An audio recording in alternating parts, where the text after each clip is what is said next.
So today we'll just finalize with what we left yesterday, so that we call it wrapped up, and then we proceed with the next step of using the tool that has already been developed to generate the maps. So quickly, I'm going to share my screen, but go ahead and open your your QGIS software.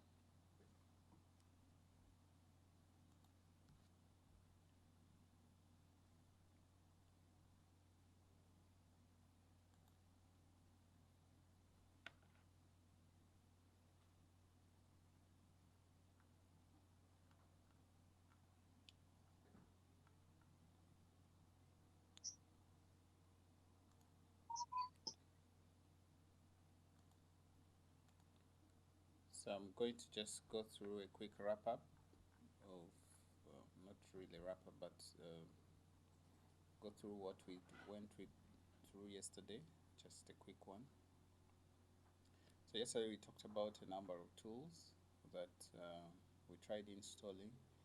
I kept getting some communication from people who tried to install this program and it wasn't working, so especially the white toolbox. So I hope we'll be able to run through that quickly and sort that out. Also in the slides that were shared or are to be shared today, we'll include a number of links that you can be able to use to download most of these data sets. What we didn't talk about was using the Sci-Hub to download Copernicus data or Sentinel-1 data, 1 and 2 data. So in the slides there is a quick guide on how to do it if you have time. Also, we didn't talk about TAMSAT. So TAMSAT basically gives you rainfall estimates, and based on the rainfall estimates you can be able to calculate the SPI and also the other indices that measure drought, using hydrological drought basically. And this is a link where we downloaded the population data, so if you don't use the QGIS plugin for the world pop, you can be able to go to this link also directly and download the data easily. This is just showing how to install the world pop plugin for QGIS, and then also this is really showing us how do we access the platform, the climate engine. So this is just showing us quickly how do we access this site, which can help you to be able to get a lot of data sets like the one we saw yesterday. So within the climate engine, the link is here. You'll be able to access the different data sets as shown here. And so this is basically for the CHAP, so the standard precipitation index. Also you can get remote sense data of the different levels of processing, whereby you have raw remotely sensed data and the one that has been processed to top of atmospheric correction, and then also that has been processed or corrected to surface reflectance. So all this can be obtained from the climate engine. I'll show you another site today where you can be able to obtain a number of data sets that can be useful in analyzing the vulnerability of the wetland, but also other kinds of studies. Also here, what we didn't show is that we have a framework under GMS and Africa, whereby we have the e-station. We shall be having this training coming through towards the beginning of next month under the same GMS and Africa framework. So we'll be taking you through the process of how to utilize the e-station, which you can install in your computer, and this archive of data more than 1 TB, which you can be able to access during that training, and to show you how do you produce products or generate products within the e-station. So this will be our next training after this one, um, under the GMS and Africa framework as well. So be at the lookout for it. It will be there, and you'll actually benefit a lot and realize that actually most of the data sets that we keep looking for from different areas can be actually obtained within the e-station system. Then processing of the data. One is, we talked about the water quality yesterday, and this chart quickly explained to us what water quality is and why we use remote sense data to capture the different water quality parameters. So down here you'll be able to see a range of wavelength. So basically most of our bands of Landsat or Sentinel and also other satellite-based data are provided in terms of the ranges of this wavelength. So probably you'll find that within 280 could be a blue band, and as you go blue band, green, red, infrared, and so forth. So this is just a range of it, and this is the reflectance in percentage.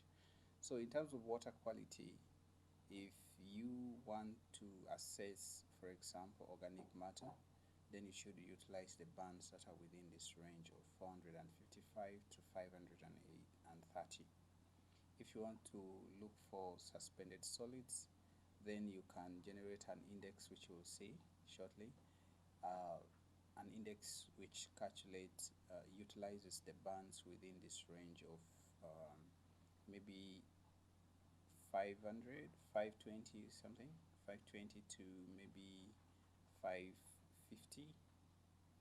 Okay. So you can use the bands within that range to calculate the suspended solid. Also, we see here the interesting one which we are going to calculate is the chlorophyll A within the range of 600, let's say 600 to maybe 650. So 650, within the range of 650 to 700 range of electromagnetic wavelength or spectrum. So using this, you can really be very able to utilize the remotely sensed data or different bands to calculate some of these suspended materials in the water. Also, looking at the wetland vegetation condition, we are saying that we are going to utilize NDVI. And NDVI within this range, you will realize that as you go up, this is the NDVI curve or the vegetation curve, and this is the soil. So as you move towards a range of 700 wavelength to, this is basically near infrared. So within the band of the near infrared, you can be able to determine the healthiness of the vegetation, whereby if you have within this range of the bands of the satellite image of Sentinel or Landsat, you'll be able to see that at 90% is achieved within this band range, but also the stressed vegetation will have a low reflectant percentage, but rather more than the soil, as you can see here. So these are just quick theories that you can be able to explore to understand why the bands are being used and which bands are being used and what kind of information are you picking from manipulating the different bands that you obtain from Landsat and Sentinel, or also other satellite imageries, including the planets as well as GeoEye and so forth.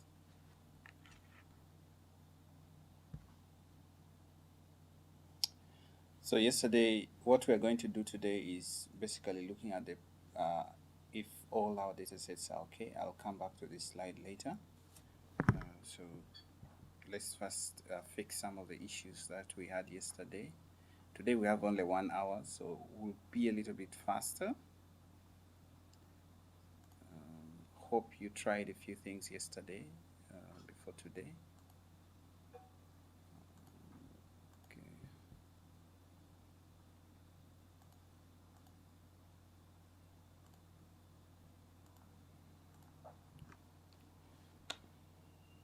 So go ahead and open your QGIS.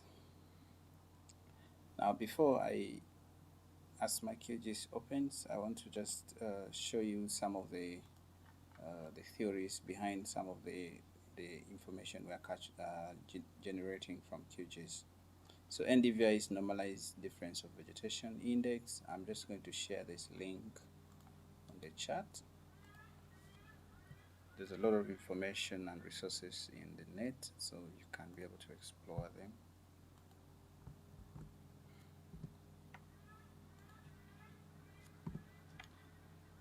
So this gentleman, Ketri, is a research associate on geoinformatics and something. So he has an article here that he has written on his LinkedIn, and he's trying to explain how the utilization of the Landsat imageries can be utilized to generate some of these products. So the first one that we are going to look at is the normalized difference of vegetation index, which look at the healthiness of vegetation. So in this image, you'll be able to see that areas that are red are having low vegetation quality, and those that are in green, the vegetation quality is high, or the health is high. So how do you generate it? Is basically by doing a raster calculator of the bands, or manipulation of the bands, whereby you're using band 4 for Landsat 7, sorry. No. You're using band 4 and 3, divide by band 4 plus band 3. But for Landsat 8, you're using band 5 and 4, and then you're using 4 plus 5. So for Landsat, that's it. For Sentinel, in this case, it will be band 8 and also band 4. So this would be band 8, band 4 to generate the NDVI. And when you generate NDVI, it ranges from -1 to 1, where Recording in progress. to 0, you're looking at water bodies. Between 0.1 to 0.1, negative rather, you're looking at barren rocks and snows. 0.2 to 0.5, you're looking at shrubs, grassland. 0.6 to 1, you're looking at dense vegetation or tropical forest, rainforest. So all this we shall see later in QGIS how to obtain them and how do you interpret that. Another thing that we're going to calculate is the built-up index, and the built-up index is obtained using, for Landsat 7, you're using band 5 and 4. For Landsat 8, you're using band 6 and band 5. For Sentinel, probably you're using band 11 or 12, and band 4 as well. So this is a calculation. Basically, you're using the SWIR band or the shortwave infrared band minus the near infrared band to calculate the built-up normalized difference of built-up index. So for you to extract the built-up areas, you're basically going to say NDBI, which is the normalized difference of built-up index, minus the NDVI, which we have calculated from up here. So next, then we are going to also generate the normalized difference of water index. So this index is used for water bodies analysis, and it's sensitive to built-up land and results in overestimation of water bodies. So basically, there are theories, you'll read about it here, but within QGIS, you basically need band 5 and band 6 for Landsat 8, then band 4 and band 5. Now, if you see this, it's a reverse of, it's sort of a reverse of NDVI, because NDVI was starting with band 5 minus band 4. Now here we're using band 4 minus band 5, so you can note that difference. Now, when you use these bands, there is some bit of overestimation of your results. So that's why you can now go ahead and use the modified NDWI, which will use the green minus the swirl. Okay. So the theory is there. I've shared with you that information in the link, so you can be able to access it from the link. But let's not waste time with a lot of theory. Let's go to the practical bit. Now, when you open QGIS, yesterday in the classroom I shared a script, the base map scripts. So the first thing we need to do is to install it so that we start utilizing it. Now, how do you do that? If you don't have it, let me share it here on the chat.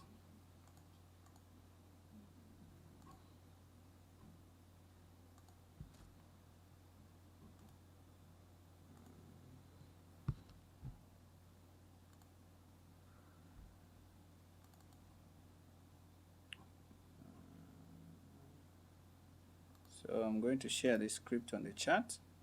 It's a small script, so just quickly download it and put it somewhere, then we see how to install it in your QGIS. So when you open the QGIS software,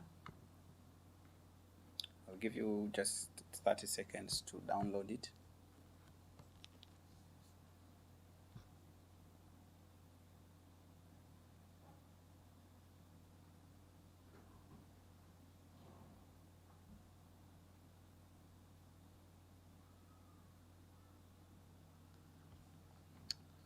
Okay, let's go ahead.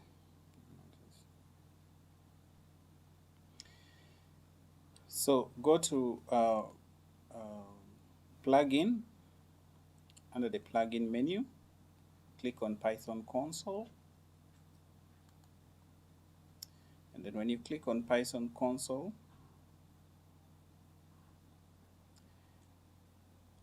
click on this icon. It's basically show editor.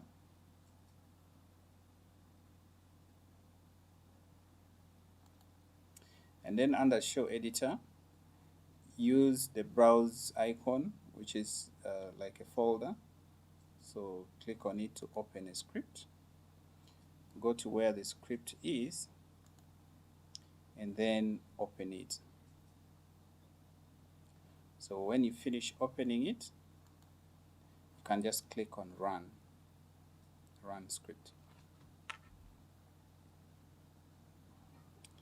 Let me know in the chat if it has worked for you.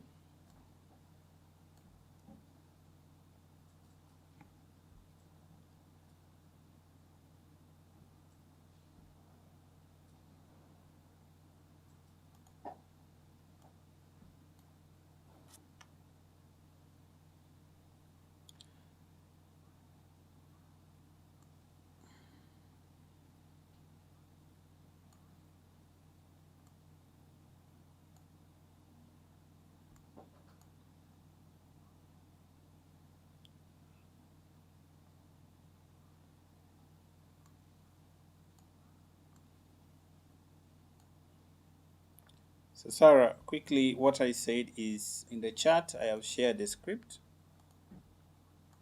Download that script quickly and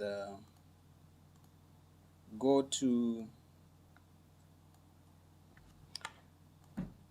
on your Python QGIS, go to plugins, click on the plugins and select Python console. When you do that, you're going to open the console here.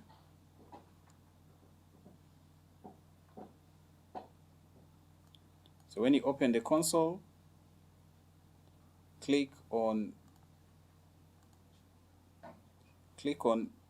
this icon for the editor. Sort of has like a pen and a paper, something like that.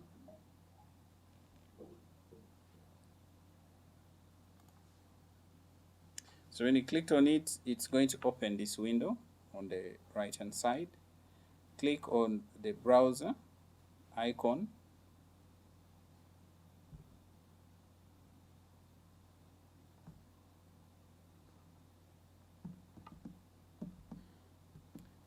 Emmanuel, I don't know why you don't see anything, because probably it's either hiding or somewhere, or I don't know.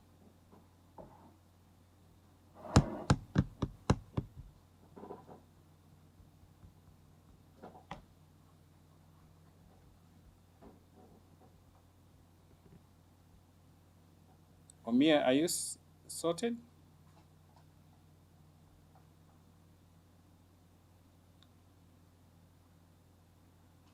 Okay, for Fred has worked.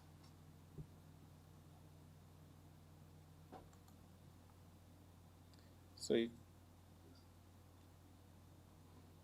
okay, we'll give you some more time to figure it as we move forward. We have less than 30 minutes and we may not do much. Okay, so if you install it successfully, you should be able to, you go to the, under browser, you go to XYZ tiles. And when you click on it, you'll actually be able to see a number of base maps that have been added here. So you don't have to struggle using, for example, the open layers things to look for the base maps. So you'll have a number of base maps here. You can have the S3 boundaries, for example. So you just drag it and put it on the layer window, and you'll be able to have a number of data sets that you can utilize in here. You could also go with Google satellite image, which is right there. So you have your base map, which opens quite quickly, doesn't bog.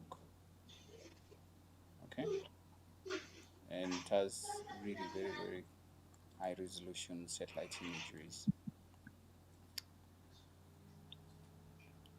So you can actually extract some of these images directly from QGIS here. All you do is you zoom to a very small area like this one, have it as clear as possible. So if, for example, the Lubiji wetland, let me just go to the Lubiji wetland. Northern bypass.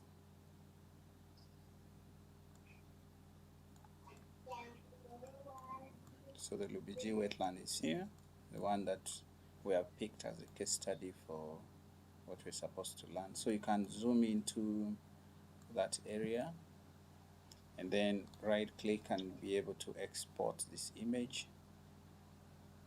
So save as, and then you can define the name of the image.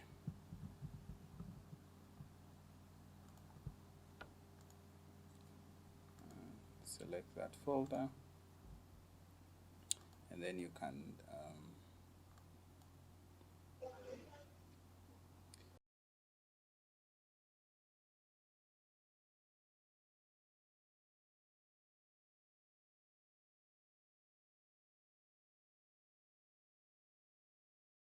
decide to use current layer extent.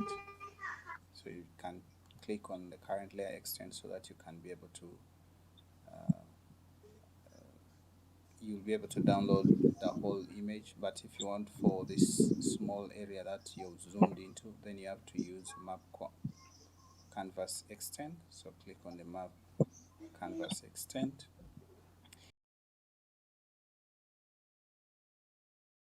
So if you picked a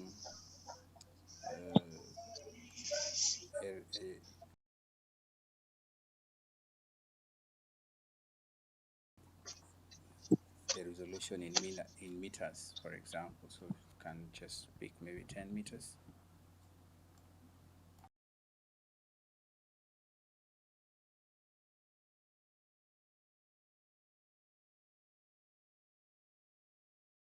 Sometimes it brings an error. So when you say okay, you should be able to download this image for this area.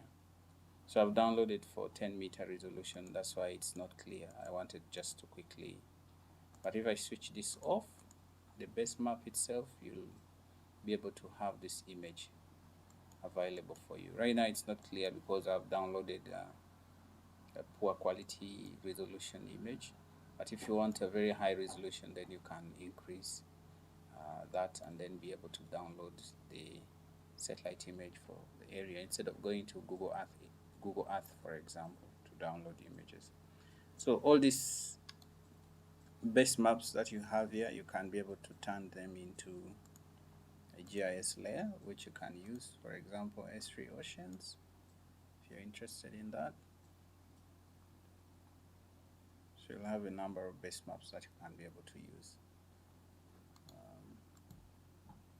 I could also try OpenStreetMaps. Oh, the terrain for Starman. So Starman terrain could also be useful when you're generating certain maps, hydrological maps also, and it has well-laid network of roads and all that. So that was another piece of software that we needed to have. The time will not be enough, but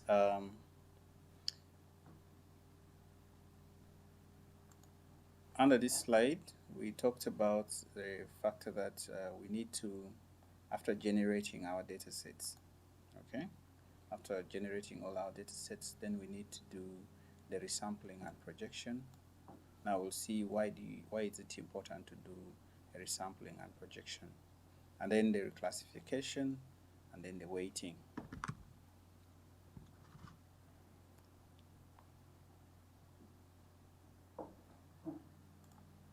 So quickly within the QGIS, I need to first of all download another Sentinel image. So I go to SCP plugin, I go to downloads, products,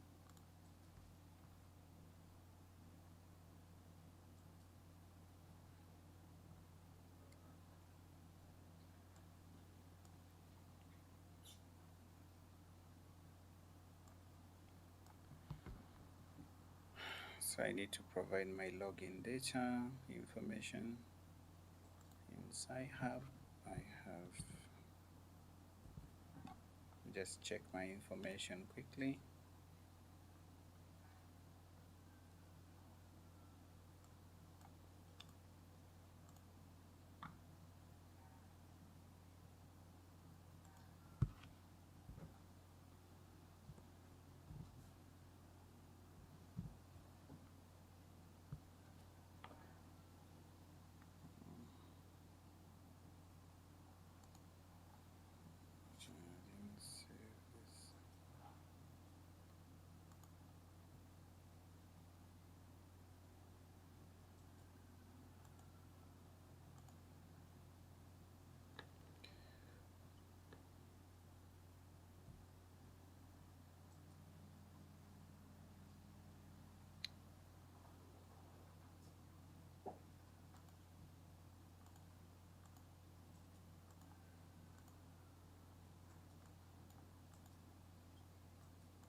I've forgotten my password.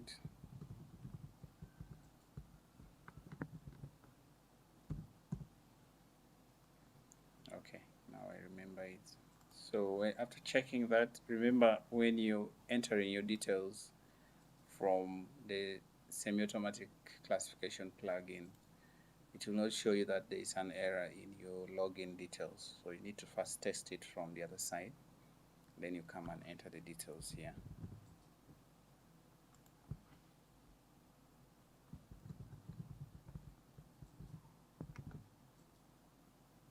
So remember my password. and then I go to search. So just to take you through the process of searching,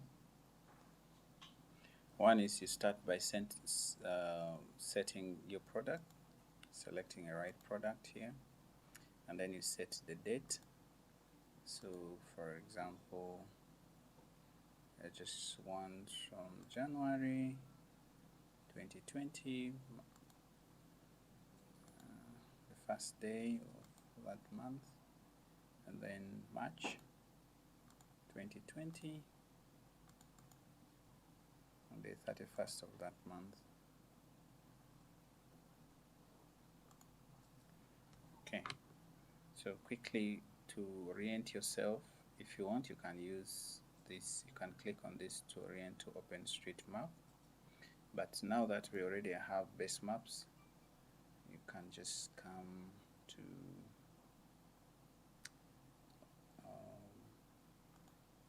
Google Satellite and then zoom to your area of interest.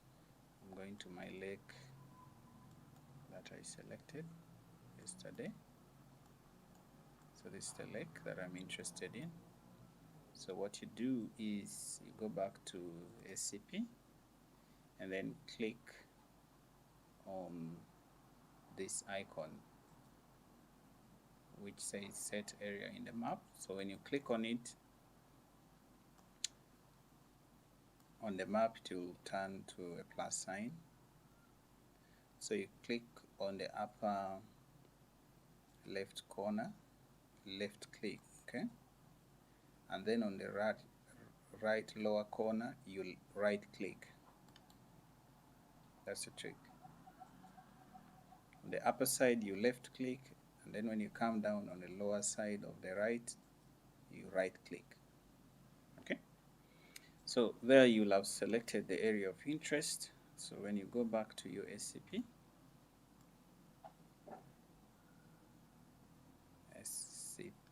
then you can be able to, if you can just search by clicking on find.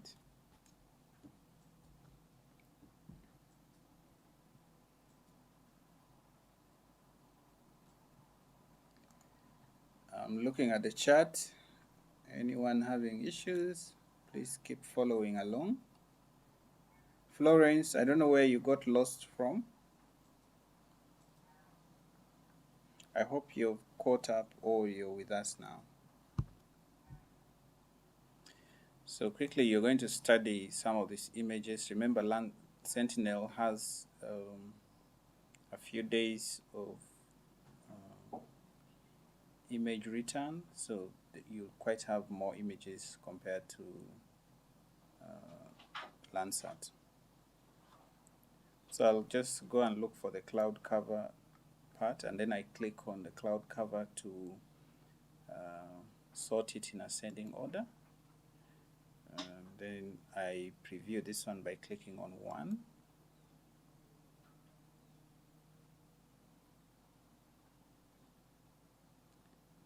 And I click on it. I should be able to preview it here.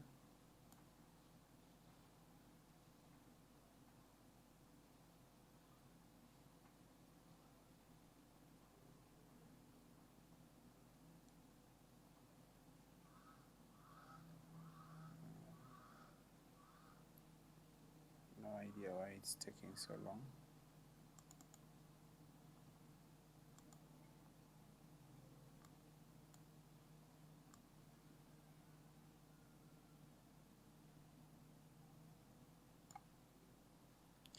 Anyway, so I'm not going to waste a lot of time to preview. I've just picked the image with the least cloud cover,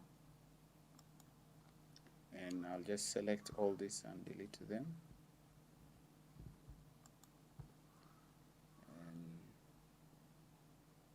Remove this so that I have only one image. So when I have only one image, as I can see it here, it's clear enough. I uncheck only if previewed in the layer, and then I click on run to download. But before downloading, I need to select the bands I'm interested in. I don't need everything. So I'm not interested in band 1, I'm not in band 2, band 3 probably. So band 3, okay, we are talking about Sentinel, not Landsat. Sorry guys. So band 1 of Sentinel I'm not interested in. Band 2, no. I'll leave 3, 4, 5, 6, 7, 8A, and I'll remove 9 and 10, and I leave 11 and 12. So I've removed 9 and 10, 1 and 2, then the rest I've left. So just download this quickly.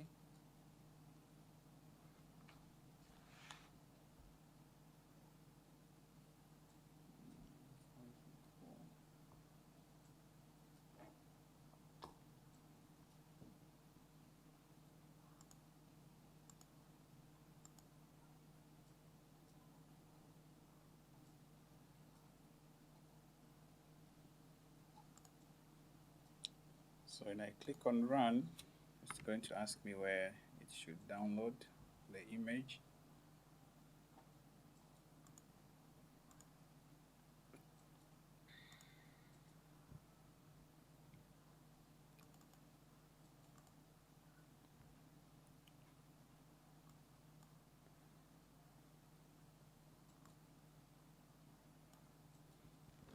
So it's downloading the image. My internet is a bit fast, so should be able to take a short time. Meanwhile, I'm just looking at the chat to see if there are any questions.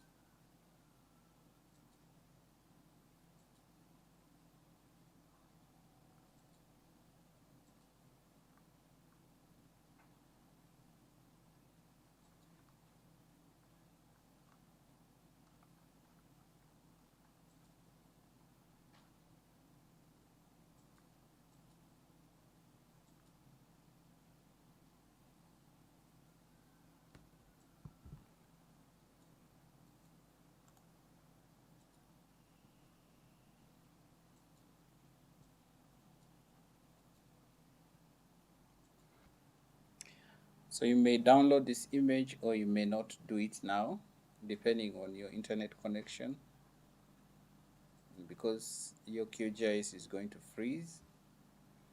But in my case, I'll go ahead and open another QGIS so that I can quickly move on.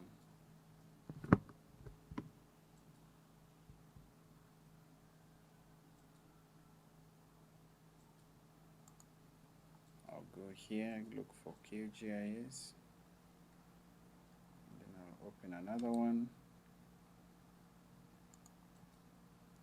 in order to proceed with.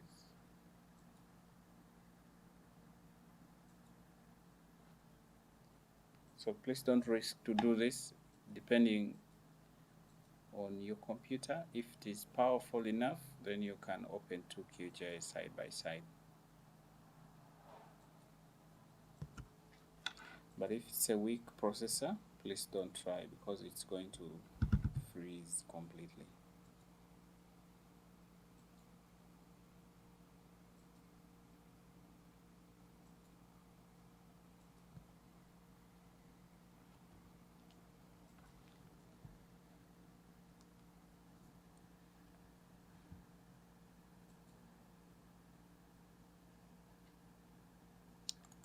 Okay.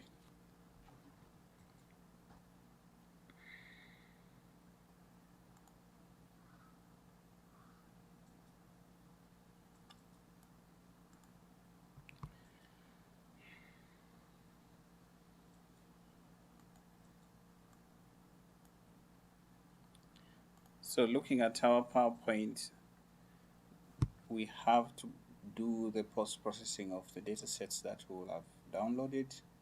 The first is doing the resampling and projection. So what we have to do is, in QGIS, you first add your data sets by clicking on this Open Data Source Manager, and then you select a raster. So one of the data sets that you have we need to do a reprojection, because probably it's distributed in a different projection. Yet it's very important to ensure that all your data sets are within the same projection.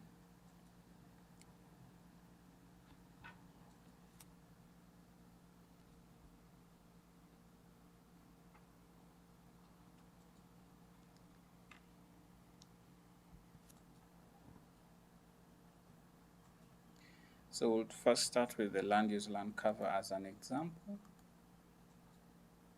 So this, you're going to do it for all your data sets, each of them. My colleague is going to talk more about that in the next hours. So I've added land use land cover. As you can see, it's running through so many ranges, which sometimes may not make sense. But what I want to do first is to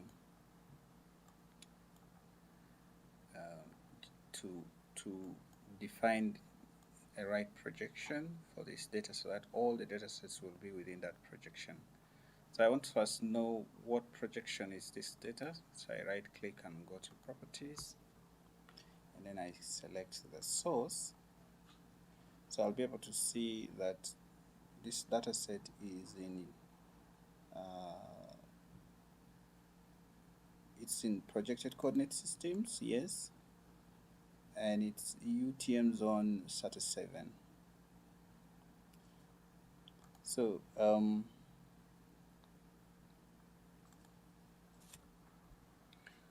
I can decide that, okay,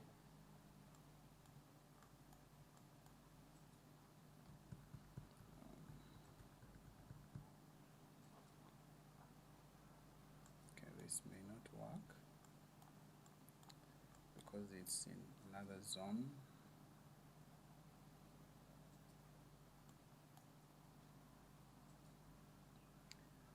So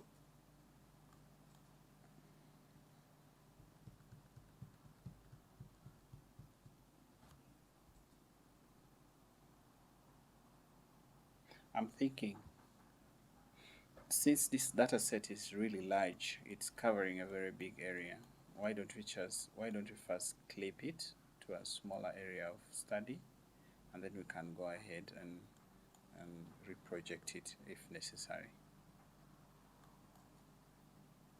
So I'm thinking this is my area of interest. So what I'm going to do is to create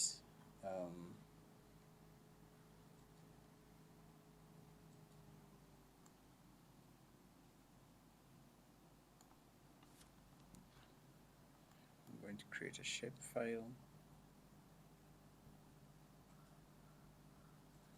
So I go to layer, create new shapefile. I call it area of interest, AOI. Geometry type, I want it to be a polygon. And I define the projection that I'm interested in. It should be this UTM zone 37 north.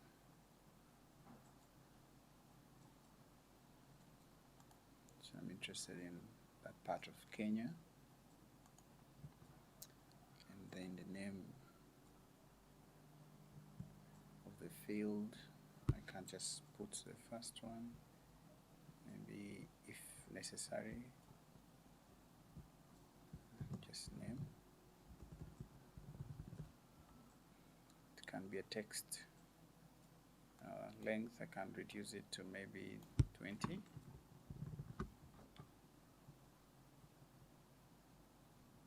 Then I click on add it to the field list. So I've created an empty shapefile.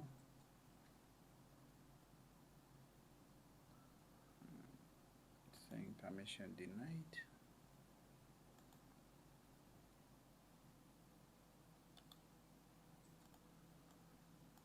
I don't know, is it because there are two softwares opened?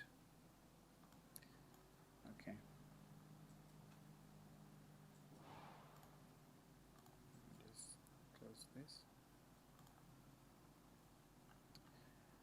So I have all the images that I wanted downloaded here.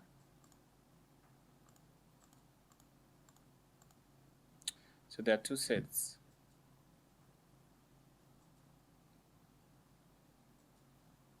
These images have already been pre-processed to surface reflectance, so this is good.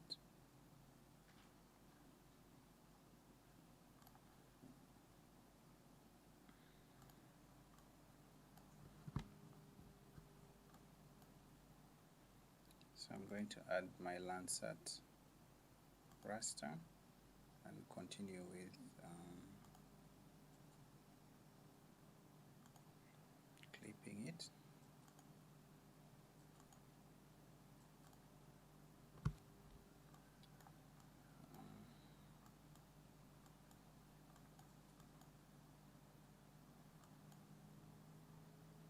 It should be the area of my interest, this one.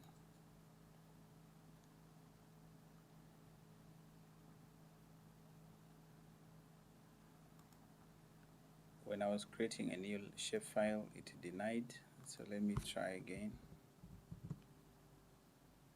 Geometry type polygon. I'm interested in UTM zone 37 north. So quickly you'll see that it will show you a preview here where the zone is falling. So you should be able to confirm that. So, name, text 20. Add to fill this and say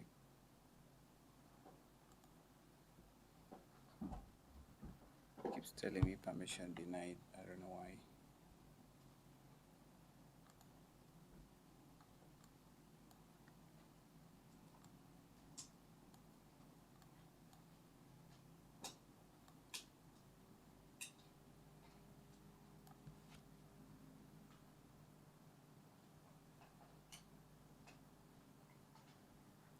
Okay, I'll use another approach.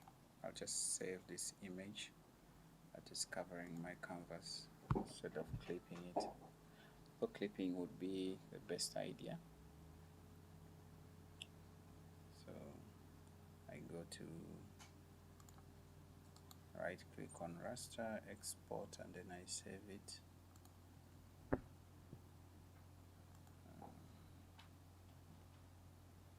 I save it on my data.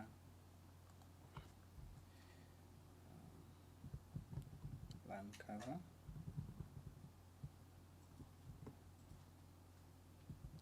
Subset. I keep everything the same. I change the resolution to the projection to 37 north. Okay. I use the map canvas as the extent. And then I say okay.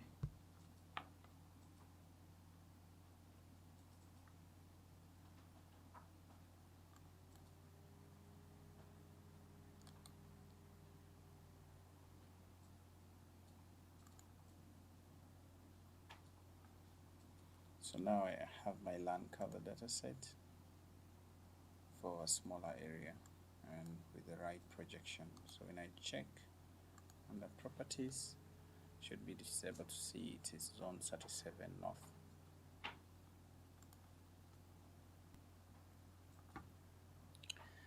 Then also I want to make sure that all the other layers are also clipping within the same area. So this is a 10-meter resolution. So then you have to decide, do I have to make all my layers having the same spatial resolution?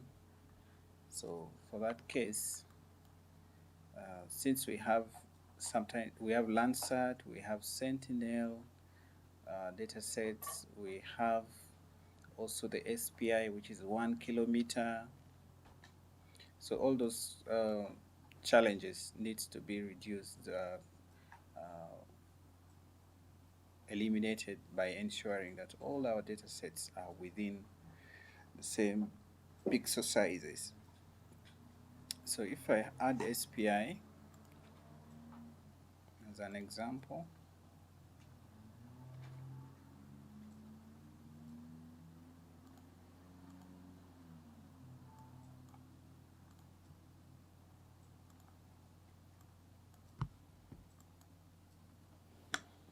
so as you can see, SPI has having a very, very bad resolution, as you can see. And the Landsat that we have, oh, it's like it's in a different place. So we need to make sure that we resample all our data sets to have the same pixel sizes.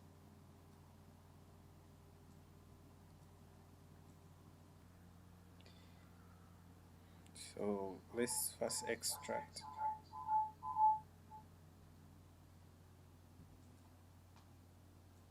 It's a bit of feedback.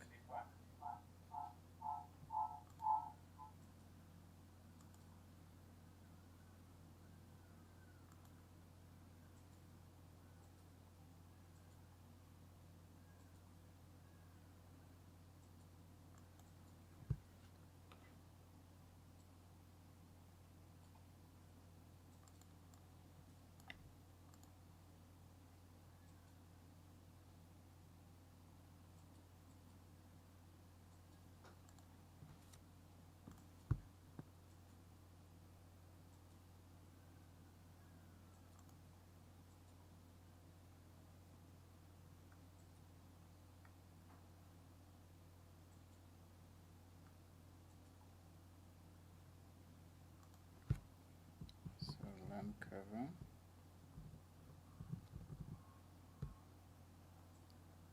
Subset.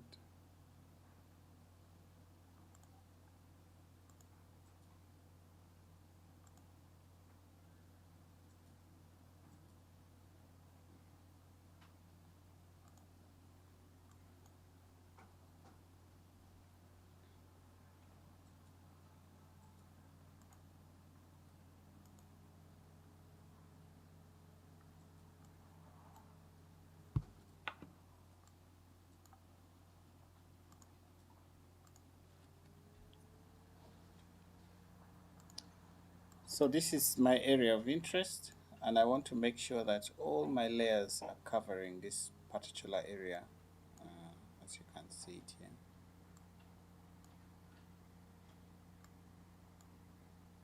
So I go to raster, I select extract by extent. So the extent that I want is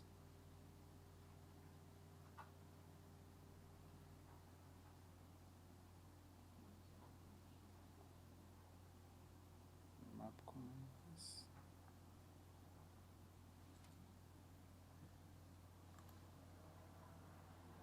So I'm going to select the draw canvas layer section,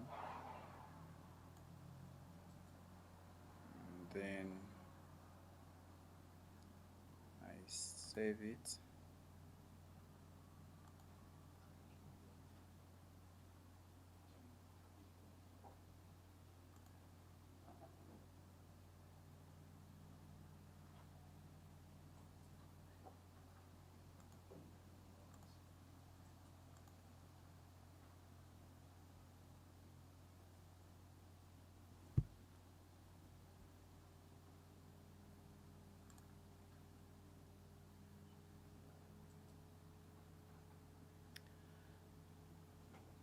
So that was meant to be SPI, not land cover.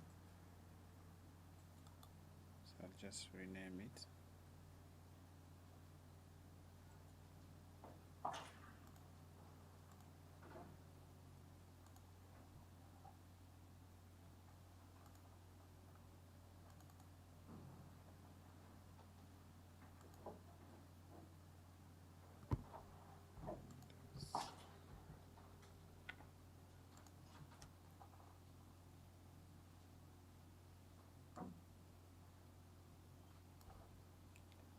So I'll just go to raster, extraction, clip raster by extent, and then I make sure my land cover is the one that is selected as input layer, and then extend.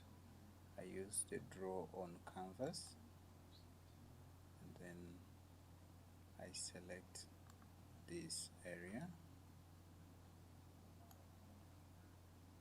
and then I define my output layer name, which is going to be land cover.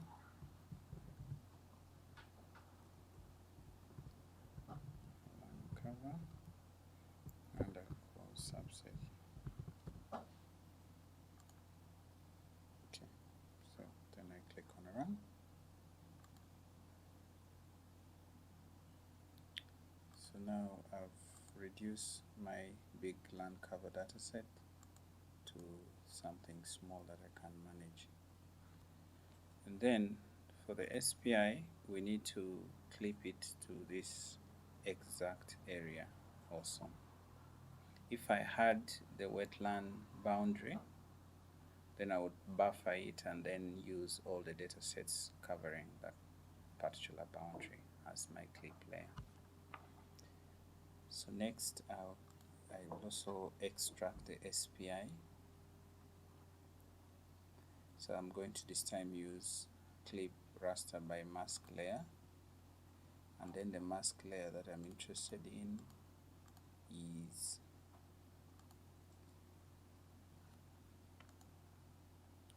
so I change this to GeoTIFF because I want this land cover basically as the one I used earlier, this one, the subset. So I open it as the mask layer, and I'll just leave this blank for now. I'll change this later.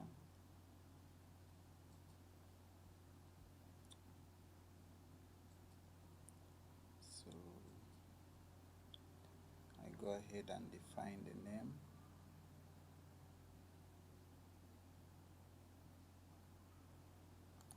Save file. So I'll call it SPI subset. When I run,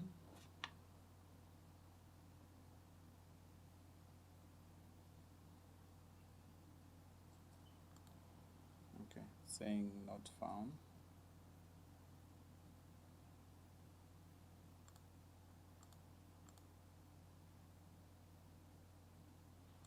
Okay, if it refuses, then I go with option 2, which is using the extent, and then the clip extent. Now I use a layer which is the land cover subset as my extent.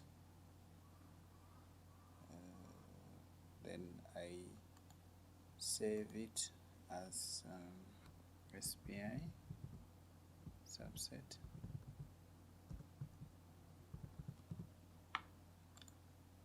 Okay, I run. So that is going to create another SPI layer. So I'm going to remove whatever I've finished processing. Create some space.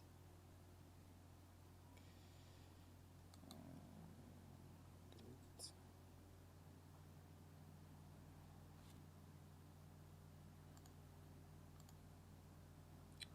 Okay, so now we have two data sets. We have the SPI.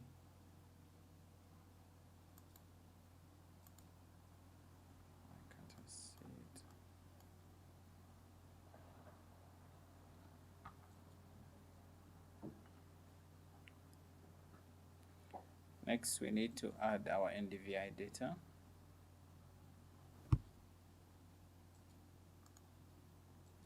So we have our NDVI data that we created yesterday.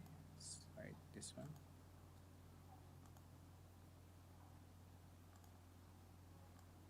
Okay. So our NDVI data is already covering a small area, so that's fine. Next, we need to generate other data sets. Wild population data set, yesterday we had it, so we need to also clip that to cover this area.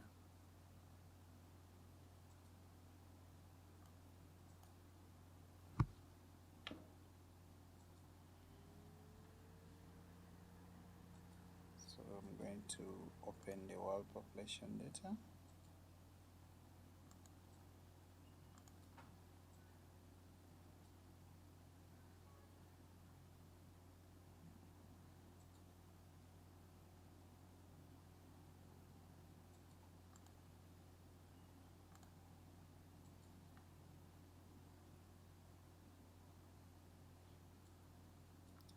I think I didn't download it yesterday, so I'm just going to re-download mine since I have a very good internet connection. So I go to plugins, I go to WildPop datasets. So remember, sometimes it just hides behind. So make sure you can to look for it. It hides behind your software. So go ahead, I look for Kenya, sorry. Okay. I scroll down to PPP. And I want for 2020, UN adjusted. I browse where I want to save it, right here. I call it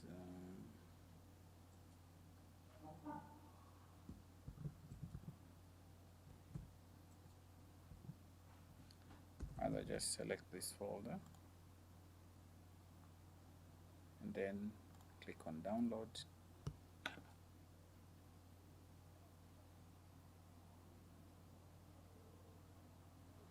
So I have very good internet connection, so it will download quickly.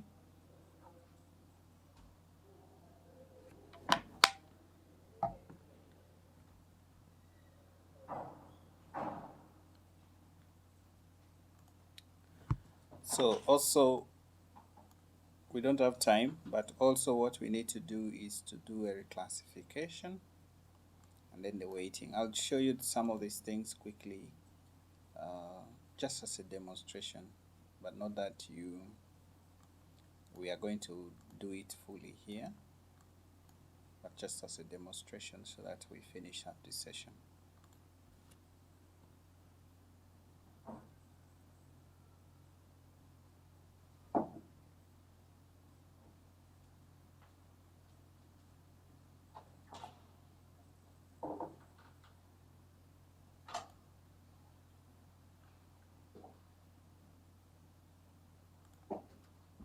So I've downloaded my wild population data and it automatically adds to my QGIS preview. So this is the population data set for Kenya. I'll also clip it to this small area extent using the land cover data set as the defined extent. So I go to raster menu, extraction, and then I click on raster, clip raster by extent.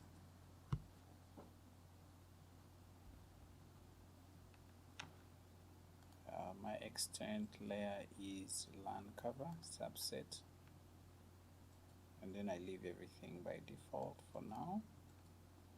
I change my saving directory and give it a name, population density.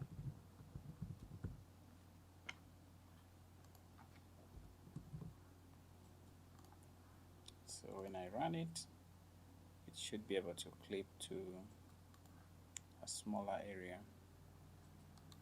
of my studies. So I remove the original layout, and now when I remove I put land cover down, you'll be able to see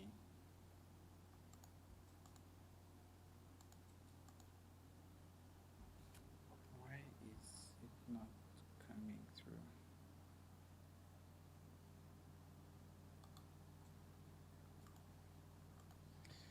Okay, let me use the SCP approach. So you go to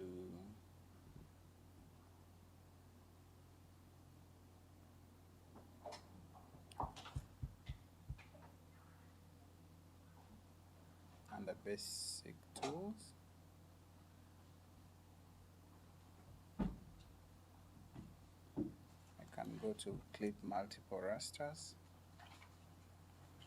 Now this requires me to have a band set.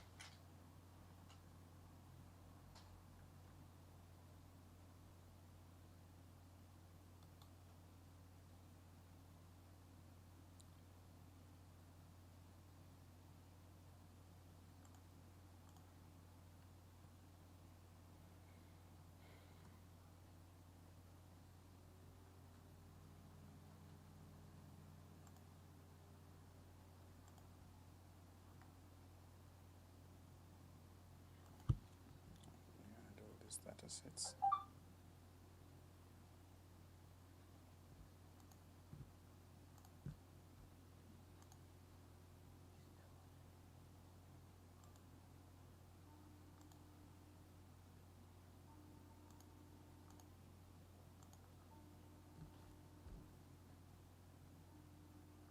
So basically what I want to do is to add all the data sets and clip them at once. So you go to SCP menu, then you go to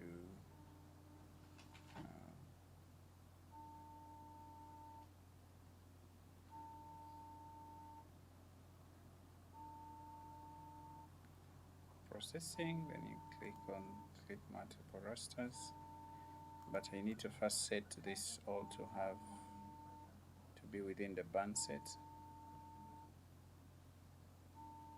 So I'm just going to add band set 3, and then all the data sets in that I want to clip should be within the band set 3. So add this, so all the 3 data sets that I'm going to clip all in this band set 3. So when I go to clip multiple rasters, I select band set 3 as my target band set.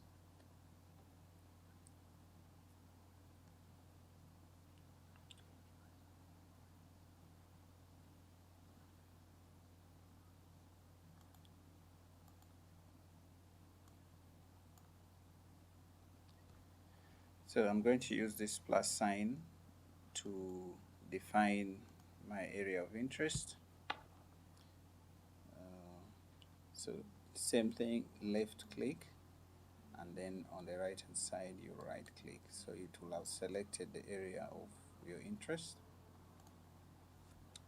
So automatically it's going to get the coordinates for the clipping, and then I basically click on run, and I select this folder. So that will be the easiest way of you clipping all the multiple band data at once, so that you have all of them clipped. So as you can see, I have NDVI clipped, I have SPI clipped, I have NDWI clipped, and then also I have the Landsat data also clipped. Okay, so I'll just remove this one. So in this case now you have all your data sets that you've clipped at once, covering this equal area of extent.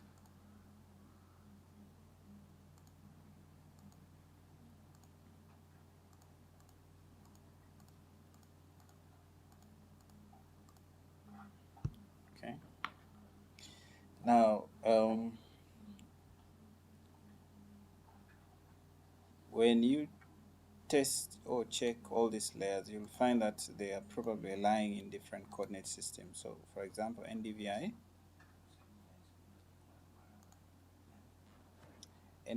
is in geographic coordinate system.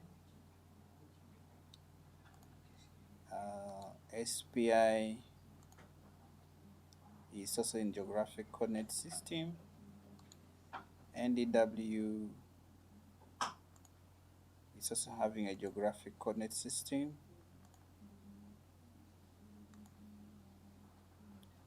And then the land cover, it's in a projected coordinate system. So it's very important that you ensure that all your data sets that you're working with are in, first of all, correct projection. And then also they should be having the same pixel sizes or resolution. So what we are going to do is to first of all resample our data sets, but also project it at the same time. So you go to raster, go to conversion, rather projection, and then you select warp. So warp allows you to do two things. You can do the resampling of your data, but also at the same time you can be able to also project it. So we want to start with the land cover. So the land cover clip, the source projection, we saw it was this one. Or you can just leave it empty and then you decide to set the one that you're interested in. So I'm interested in zone 37.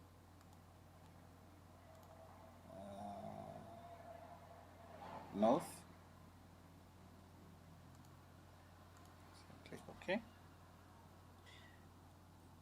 You can leave the resampling method to near neighbor, and then you can leave this also not set in terms of the no data value output. So the resolution is now where you need to set. So what resolution is better? So you type, let's say, all our data sets, we want them to be at 30-meter resolution. So then you define the output layer. I'm going to create a folder called reproject, so that all my data sets go there. Now this is land cover.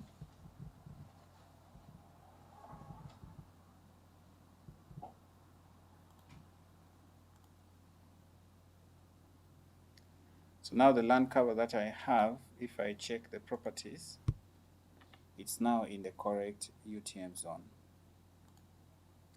Next, quickly, I'm going to go and select the next layer, which is NDVI.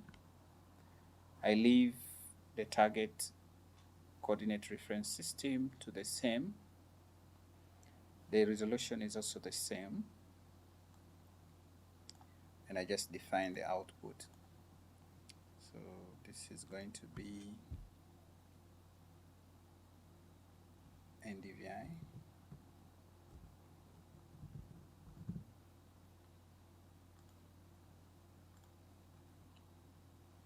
So quickly I go and also change the water index. I leave everything the same, and then define the file output name, which is going to be NDWI. Quickly I go also and look for SPI. So SPI, remember, it's a very coarse data, so we need to also resample it to 30 meters so that all of them are at 30-meter resolution. The projection is the same, everything is the same, just I only need to change the output. to be SPI.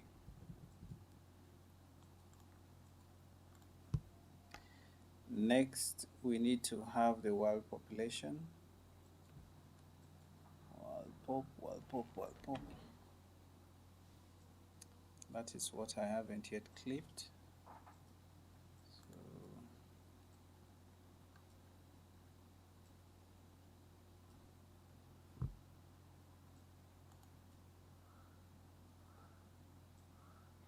Okay, Alan, you'll be helping me in the chat. Some people have some questions which you can be able to help me respond to quickly as I catch up with the time.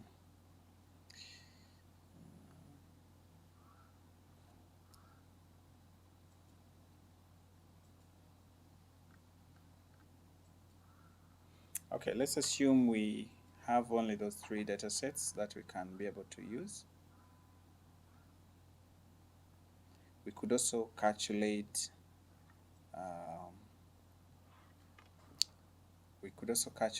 the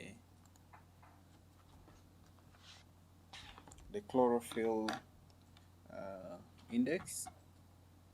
So the chlorophyll index, if we go to SCP plugin and then you go to bands,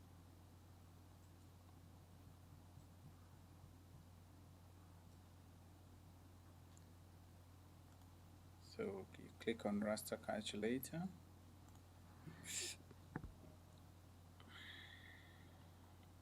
So we have the Sentinel bands that we downloaded.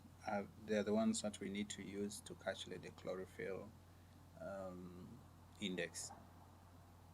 And the chlorophyll index basically is going to help us to measure the water quality, both the turbidity and the chlorophyll levels within the water bodies in the wetland.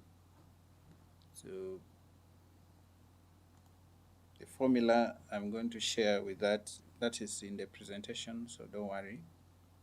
But basically it uses band 5,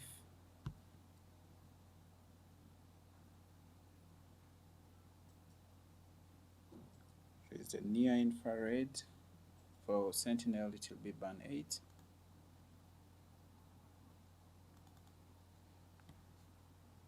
Divide by the red band, which is 5, rather 4. Okay, let me check the band combination of Sentinel. Sentinel band.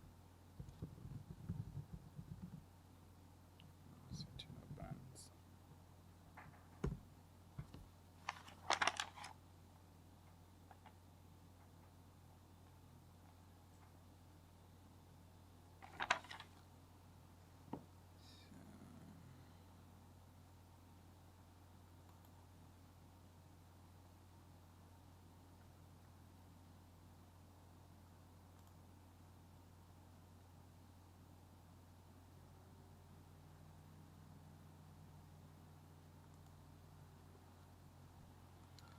So I just need a quick check on. So near infrared is band 8 for Sentinel, and then the red band is band 4. Okay, so divide by band 4, close the bracket, and then minus. I'll show you where I got this formula from. 1.103.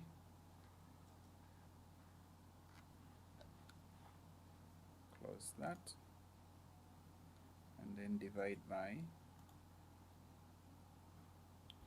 0.107.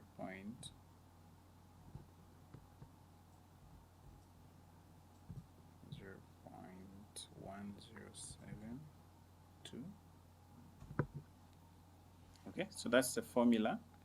It basically looks at the near infrared band divided by the red band minus 1.103. I'm going to show you the research paper where this work was done, and that's where I'm deriving this formula from. But quickly, what we're going to do is to define the extent And the extent that we're interested in is NDW, because we don't want to process the whole extent of the data.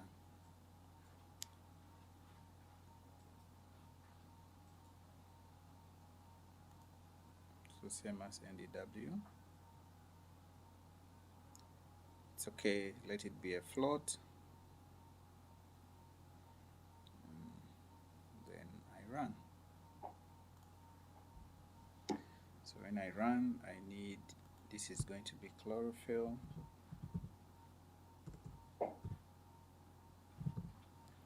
Chlorophyll A. That's that.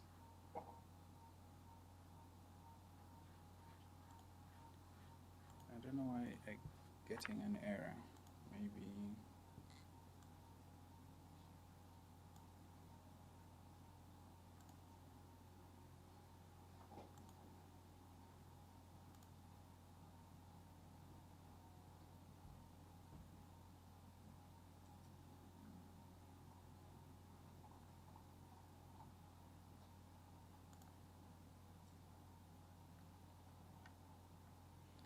okay, I'm going to do it again.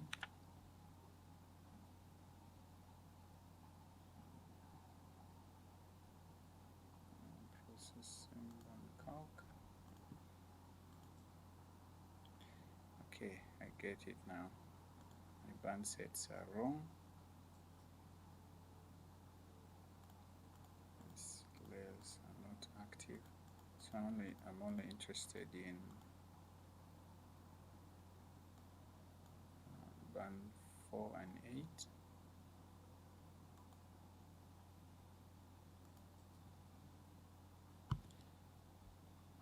So under SCP, I need to create another band set.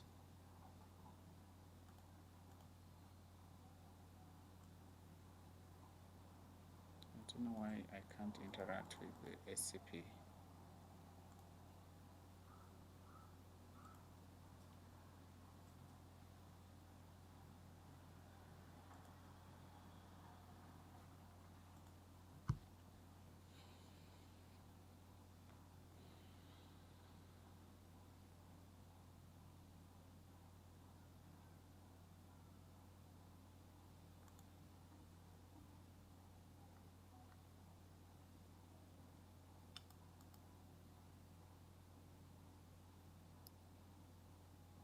Something is totally wrong. I don't know what it is.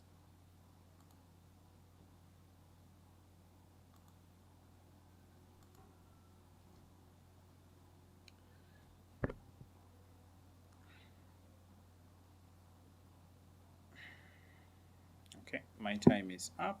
So let me just run a quick last part of this section of weighting in AHP. So if you've clipped all your data sets, resampled them, and reclassified them, and they are ready, so you just go to Easy AHP, and then you click Next. So first, what is important is for you to select the layers that you want to use to generate their weights. So I'm going to, I need NDVI, NDW, need SPI, I need land cover. Yeah, for now that's it. And then you click on Next.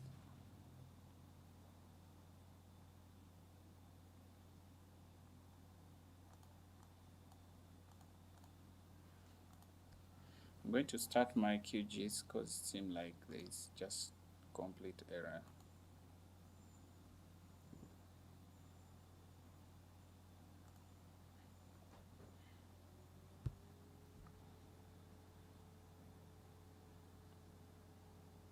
Alan, you can prepare. I'm about to give you, just give me like 5 minutes and then I should be done.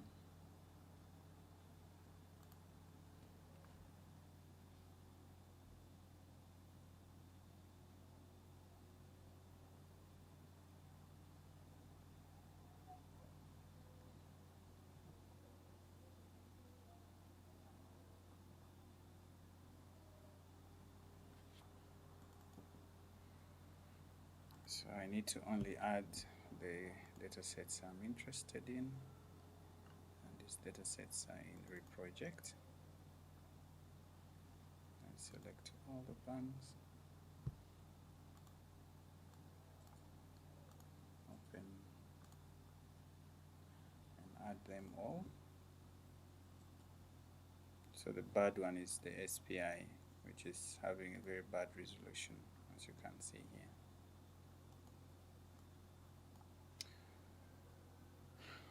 So quickly you go to plugin, easy HP, then you click next. So then you select all the data sets that you're interested in.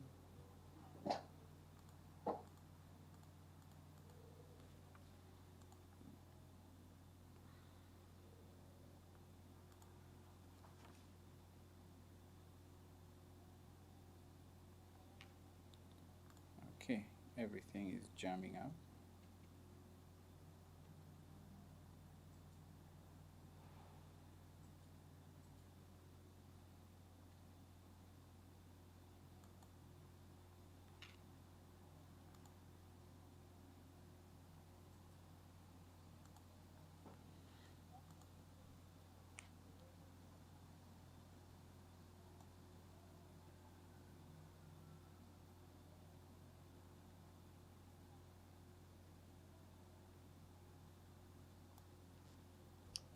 There should be something wrong with the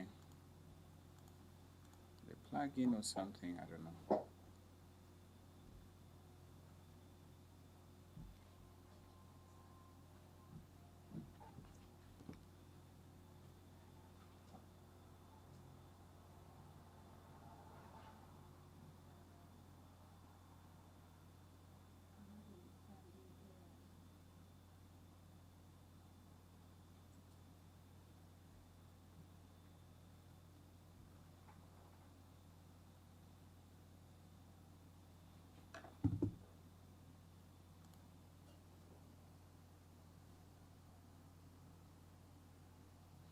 Yes, Brian. Brian, chlorophyll can be computed from MODIS and Landsat as well as Sentinel.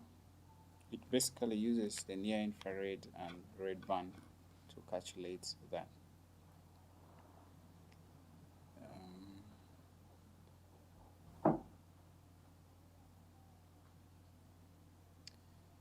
Khalid, it's not true that you can only use SPI to calculate drought or evaluate the spatiotemporal drought characteristics, but you can also use other derivatives for drought index.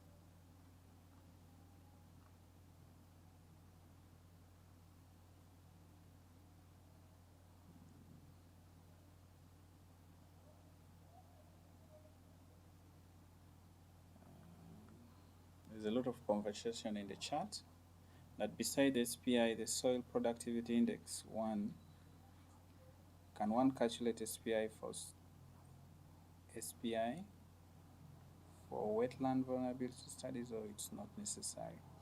But that's what we are doing here. Okay, to you, Alan. Thank you so much, guys. I'm going to probably make a video for this whole process so that it eases the process, because we don't really have the time yet. This session has to end. Thank you. So good afternoon to everybody. Let's get back to work. So we want to basically take a look at the wetland vulnerability tool that we developed. So moment. Yeah, so want to take a look at the wetland vulnerability tool that we developed. And I'm called Alan Masimwe once again, and I'm from the Department of Geomatics and ESIPS. And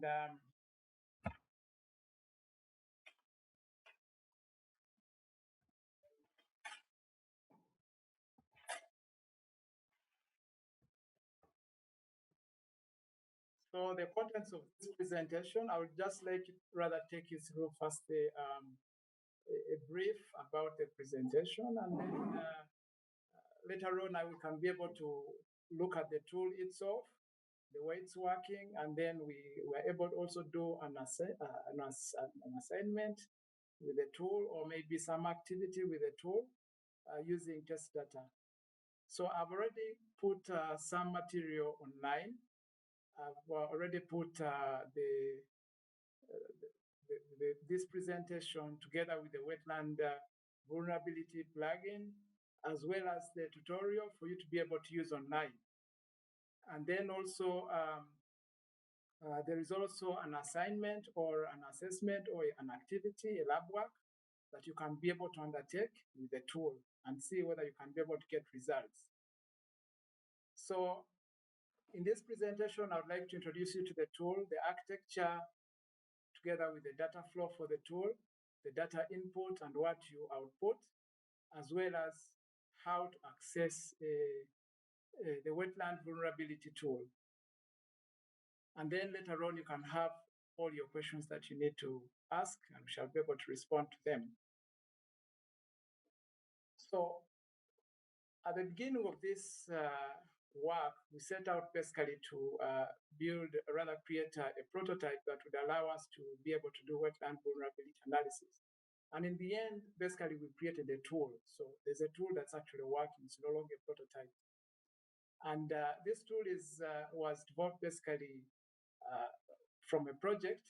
So we had this GMS project with RCMRD, and that's how basically this was one of the outputs for the tool. And what this tool basically does is that it automates the wetland vulnerability methodology that's developed within this project. So from Monday to today, you've been getting through all this methodology on Tuesday, and then yesterday basically with how to process this data.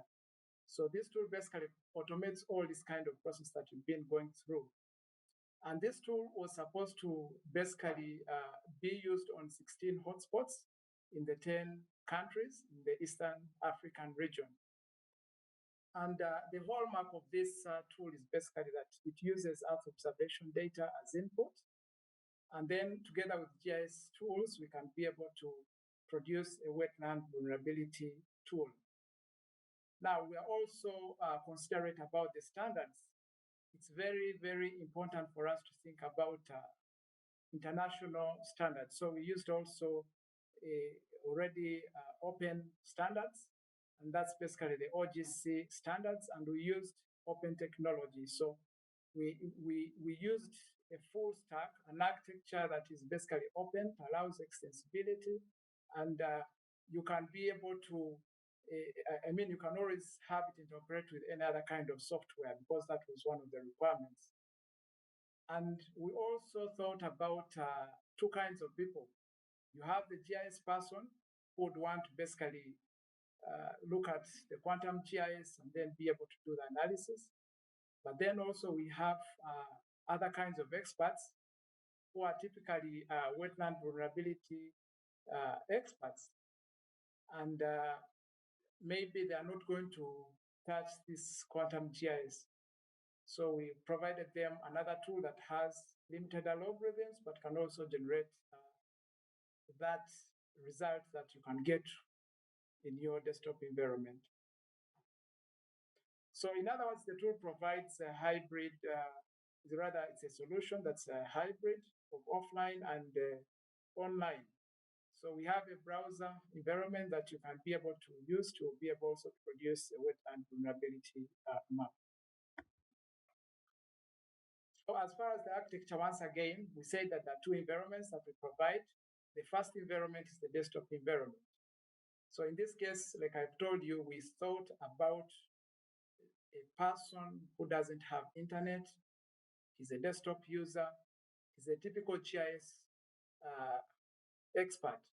Or maybe he's a person who is an enthusiast in GIS. So he wants to basically work with the software. So we created a plugin. So that's a QGIS plugin that can be accessed from the QGIS desktop interface. So you can be able to get it online. But then also we provide, of course, we keep on updating it. So I've also provided you the updated version in your classroom. The other bit is that we have the web client. So this web client allows users to be able to do a vulnerability analysis, and they do it on the browser. And these people don't have to know much about the GIS, or they just need to know that this is the sensitivity layer, maybe exposure layer, and then we can be able to do the analysis based on the weights that we already have from stakeholder, maybe analysis. So that's what basically this web client does. Now, all these tools are actually one tool, but with two environments. So all of them use basically the QGIS set of technologies, and I've already told you these technologies are open and are based on open standards. So the architecture is basically an open architecture that's extensible. So here was the architecture that we thought about. So we thought that you typically have your data in your data store. It can be a folder, it can be a database. And what happens is that you need to access this data in your QGIS desktop. And this desktop environment already has a plugin that has already been installed. Now, you know that in QGIS or in GIS softwares, we use basically Python as the language that is preferred for geoprocessing. So basically, we can be able to use this plugin that is Python-based to do the processing. Now, for us to be able to publish this plugin online so that people can be able to use it online, we actually developed the same plugin. We never developed like two algorithms, the same plugin, but then we can host it online. So we use basically the LeaseMap technologies. I'll show you whether you can be able to go and be able to install in case you really want to. So for you to be able to publish whatever you have here in the desktop onto this online, you just basically need to have a plugin called LeaseMap plugin, and this will allow you to publish everything online.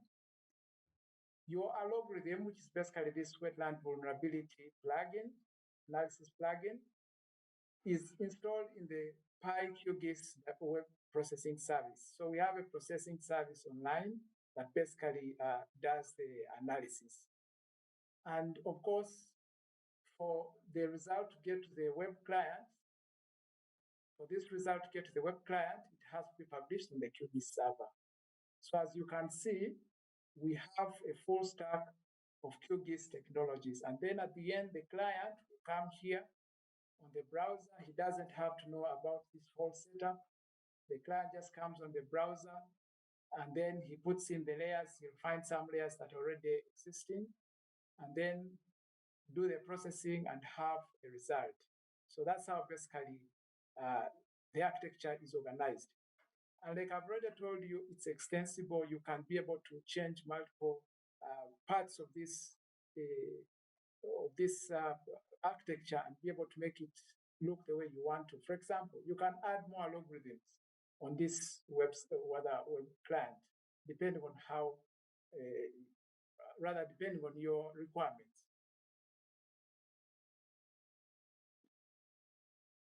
So just drawing back from what Thomas taught yesterday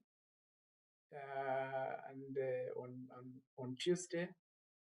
On Tuesday, he was able to tell you about the DIPSA framework, and then he was able to tell you how we basically use this framework to be able to get indicator data that we aggregate into the three domains of vulnerability.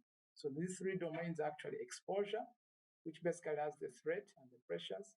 And then we have the sensitivity, which is basically about the state of the wetland. And then we have also the resilience. And so we have all these indicators. So all these indicators, once they are already obtained, now this is our starting point. You've processed your data, and now you have the data just like us, where you stopped with Thomas. Now our tool needs you to make sure that you pre-process this data again. So in other words, because it's based on the GIDAR, we developed it based on the GIDAR framework. GDAL is the Geospatial Data Abstraction Library, for those who don't know it. So for it, it has its own kinds of prerequisites. Before you get data into the software, make sure that it's the same extents, same coordinate system, and make sure that also it's the same resolutions. The cell sizes should be the same.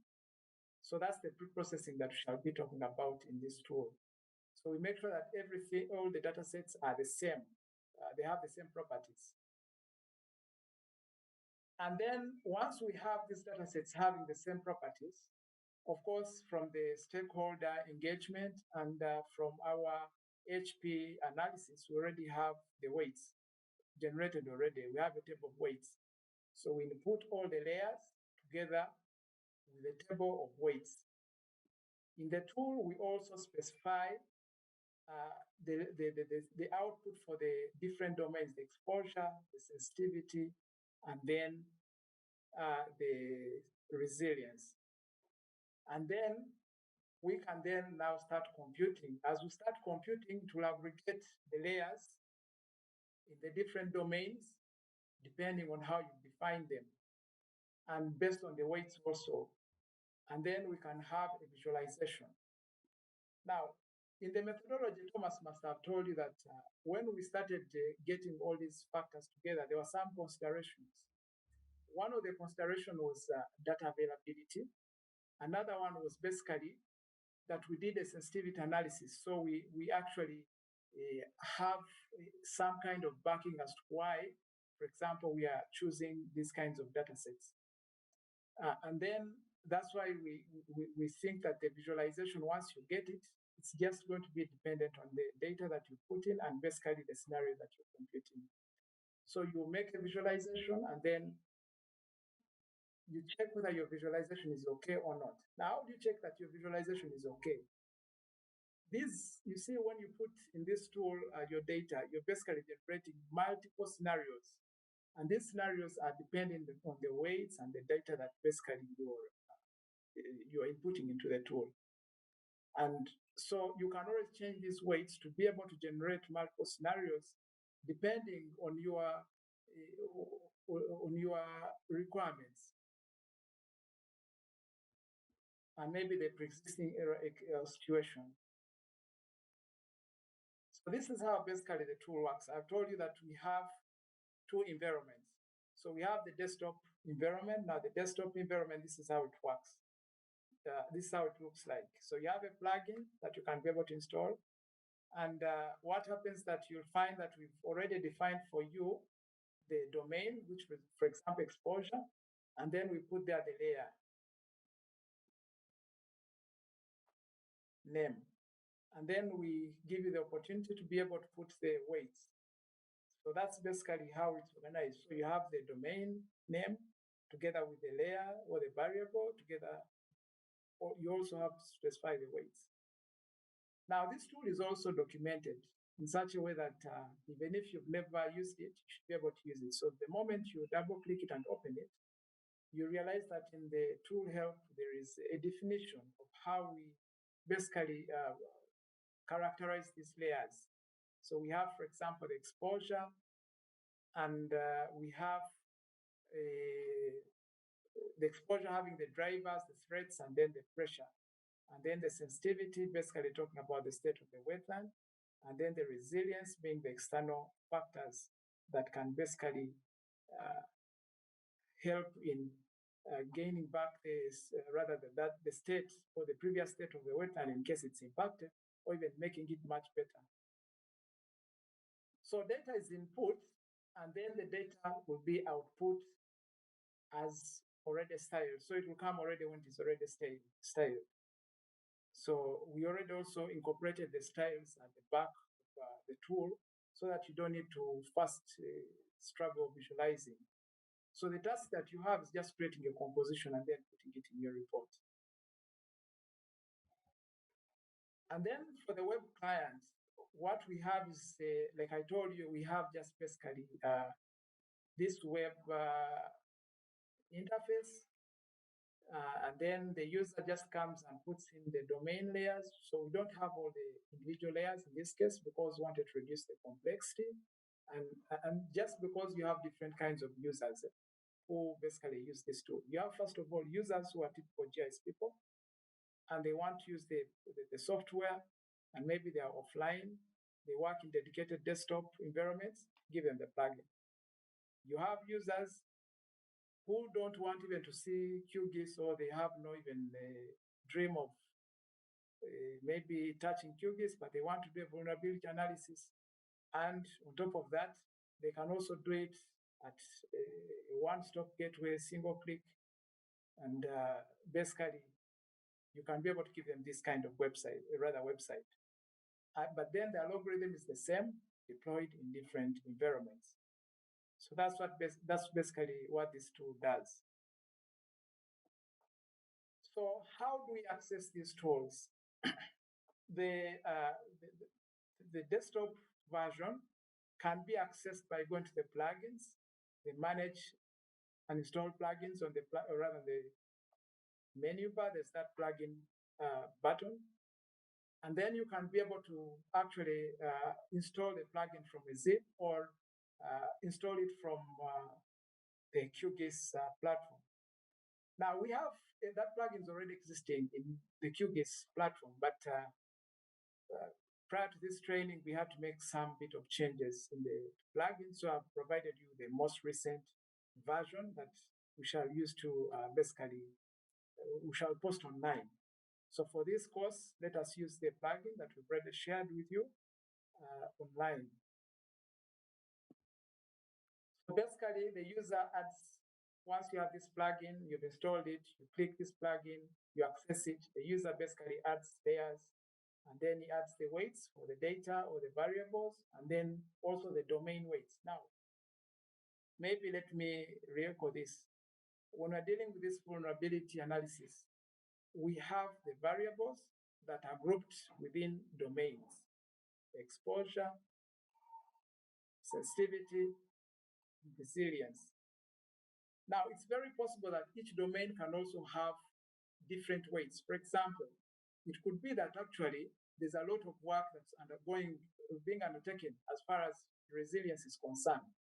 That means that that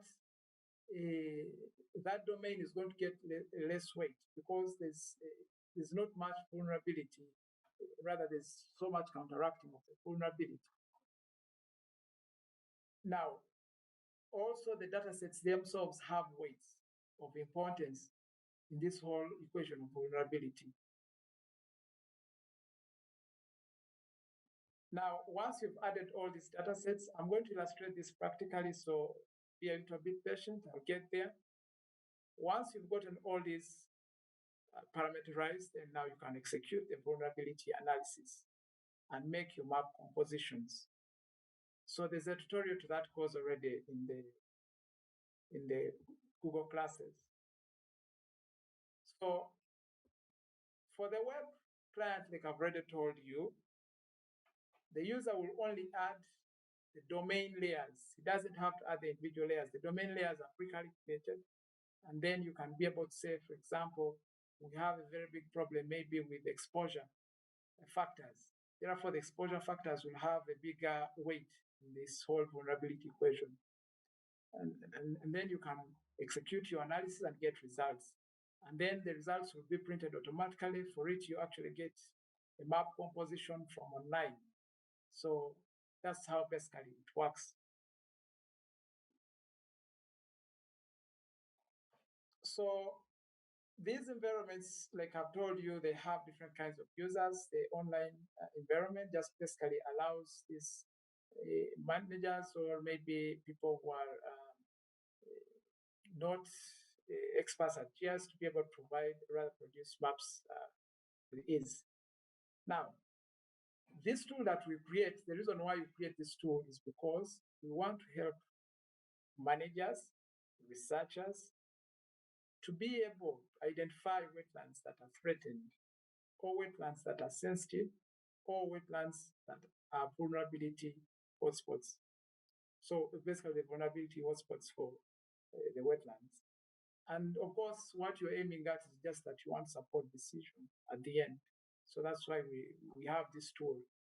Uh, you want to know which wetland is being, for example, affected, or maybe which wetland should you prioritize as far as your efforts are concerned on wetland conservation. So that's how this tool comes in.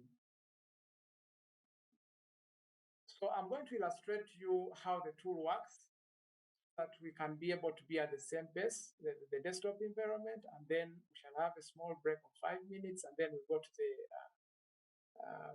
the web environment. So let me try to illustrate it practically.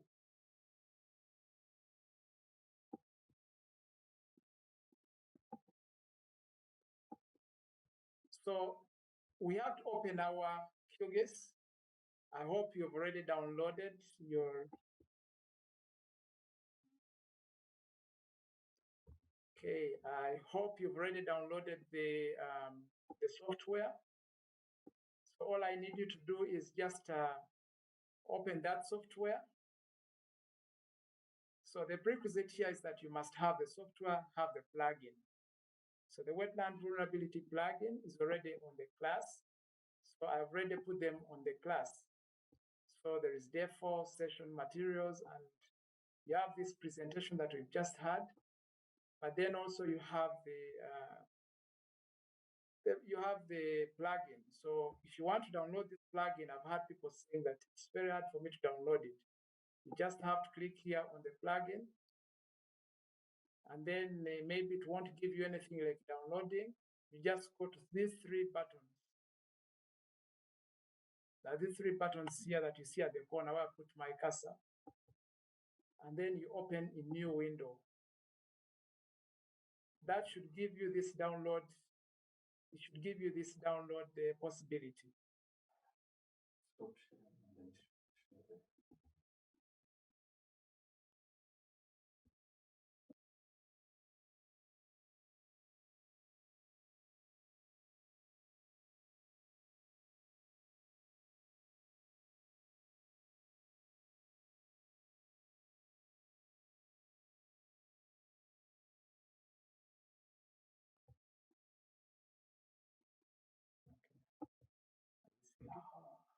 Okay. So I've been reliably informed that maybe you're not seeing this. So I'm saying that you need to go to the website, and this is the website, or where the data is, or maybe where the tutorials are. And for some of you, I'm sure you're not here, so it will be sent on Telegram. But for those who are here, you basically have to click on the file, and then you'll see these three icons here in the upper right corner. Click them, open a new window, and then you'll figure out that there's some download button that's going to appear now for you to be able to download the data, rather the folder. So that's how you basically download the wetland vulnerability analysis tool. So you download it, and it will be downloaded. Now, you have also to make sure that you open your quantum GIS. Now, I'll start by opening mine, because I'm quite sure that there's some of you who have not opened yet. So you just have to go to your Windows, QGIS. So make sure that you open QGIS desktop. Open QGIS desktop. And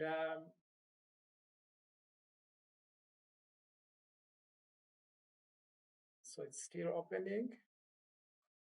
As I also check your messages.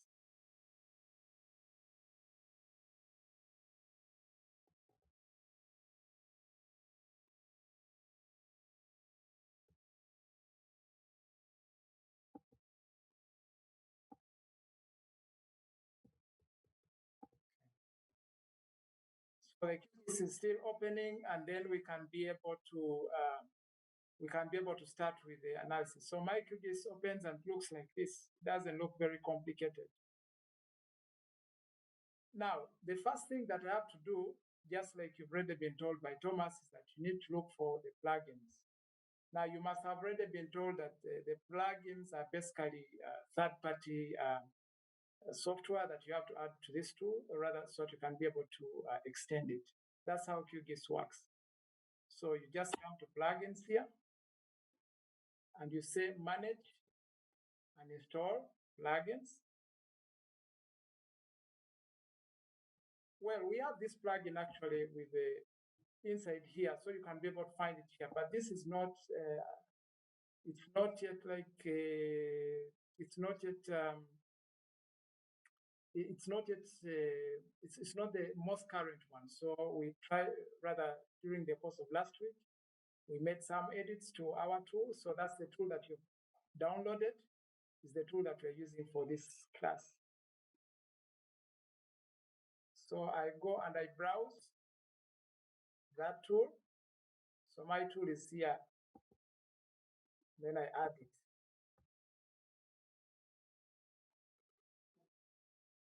And then I can be able to install that tool.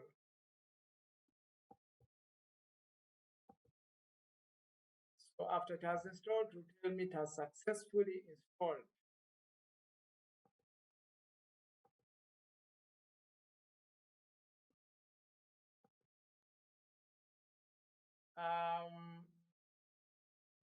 Let me try to see whether I can share that link to the plugin so that you can be able to have it.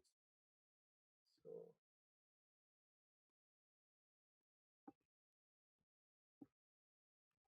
it should be this.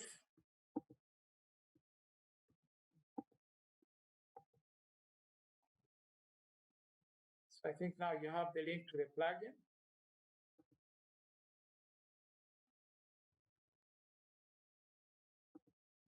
Now,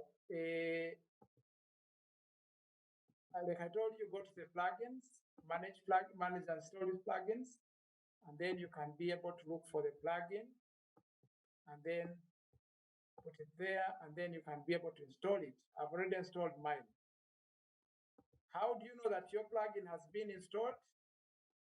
The only way you know how the plugin has been installed is to go on processing. Click here on processing, you'll see something like toolbox. So you can always go to the toolbox and access, you can always go to the toolbox and access this plugin. So our plugin in the toolbox, it will appear with a name called Essence.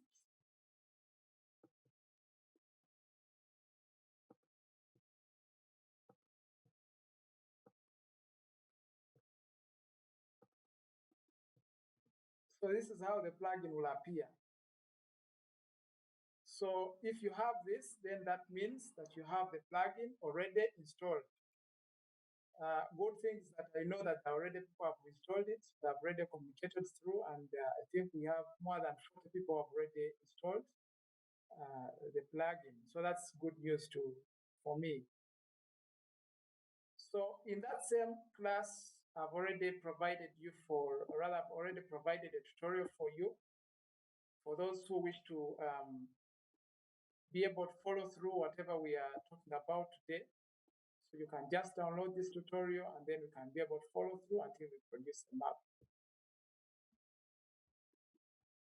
I've also provided you a tool, or rather I've already provided you some activity. So there's this activity. So you have an activity, you have to do a vulnerability analysis for Rubiji or Rwachamdongo in Rwanda using the test data provided. And at the end, you'll produce a map. So we are just going to use one. We're going to use the one for Rubiji. So I'm going to add data for Rubiji. My friends, if you want to get data, you have to go to the browser and browse where that data is.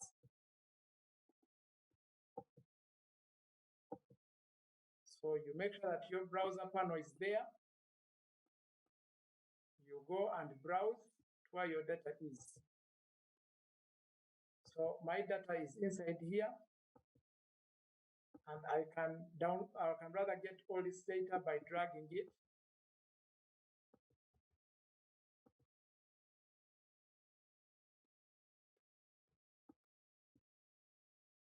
So I add all the data.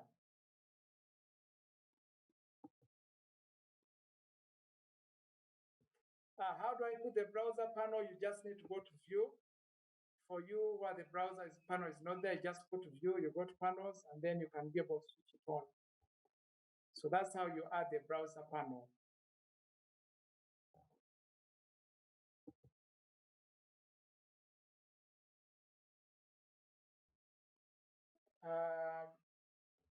You need to use, for someone saying that the tool is generating errors, you need to make sure that you use the tool that I've sent you. I've sent you a link to that tool, and we are going to use it, and you'll see that it's actually working. And then after, I'll be able to tell you some things that the tool doesn't like. The tool has also some kinds of conditions under which it works, so that you can be able to know them. I hope you're able to add data already. So Gloria says that's already working. The data is on this, it's basically in this same class. There is that section of the assignment. It has data from Rachamdongo and data from Luigi. So you can be able to download it and be able to use that data. So I am going to basically do the one for VG for now. So this is the data for VG. You just have to go to the browser and search for it, or you can also go to layer, add raster layer, and you can be able to search for where this data is. You can also do this, and you're able to get that same data. It's very possible.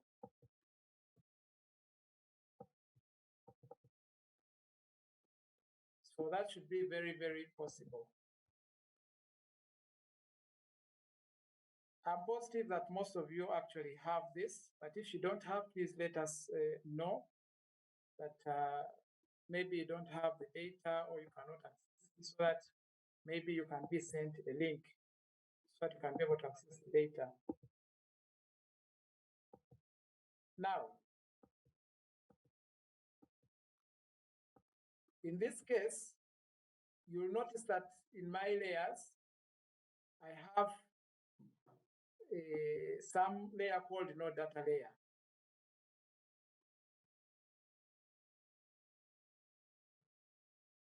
Gonzaga, I don't know where you're getting the tool from, but if you get the tool from the link that I've sent you, it should be able to load. If you want to know how it's loading, you just have to go to the processing, click toolbox, processing toolbox, and this thing will come back. And then rather this processing toolbox menu will come back, or the toolbox where you can be able to search this tool. So should be able to get it. Now we should be able to do the vulnerability analysis. We should be able to start. Now I'm going to tell you some simple things that the tool likes and doesn't like. We have already prepared this test data for you, so it will work perfectly. But assuming you want to use your own data, if you want to use your own data, you have to make sure that this data is the same, it has the same characteristics. For example, the degradation, if you look at the information, the degradation, you see the extent, you see the coordinate system, you see the width, you see the resolution. All those, the resolution is 10. Similarly, it's the same in, for example, land cover. They have to be the same. They are the same. If they are not the same, you're going to have issues. So how do you make sure that they're the same? You need to make sure that you go to raster, and then you go to projections, and then you go to warping. Make sure that This will allow you, this tool will allow you to be able to make sure that all these layers are transformed in a state that they're all having the same characteristics, same coordinate system, same extent, and same resolution. We have already prepared this data for you, but in the tutorial, we've actually indicated this so that you may be able to know it. And the reason why it does this is not because the tool has an issue, that's just because GIDAL as a geospatial data abstraction library requires you to have data prepared with the same or similar characteristics for it to be able to work. That's the Python framework that we're using. For those who don't know what Python is the language we use to create the instructions for this tool. So if you want to run this tool, once all the data is prepared, just like we did, you just click here, and you're able to access the tool. Now you should notice that when you get to the tool will basically tell you what exposure is, to have the tool help, and then to tell you what the sensitivity is and what the resilience is. So it explains to you the major domains of vulnerability. So we populate the tool. So I've sent you a table. There's a table in those notes that I uploaded. There's a table of weights. So we are going to use some of these weights for the beginning. So for example, land cover, we are going to use 40, and then maybe population, we shall assign it 40. Of course, I'm sure someone is going to ask, where did you get this from? We say stakeholder engagement together with our HP, we're able to arrive to this.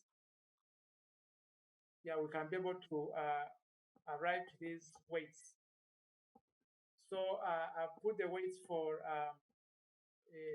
Luigi, for example, and we say that, for example, land cover change or land cover, the land cover use basically contributes to 40% of the exposure domain, and then the population contributes maybe 40. Population is a big threat on land cover change.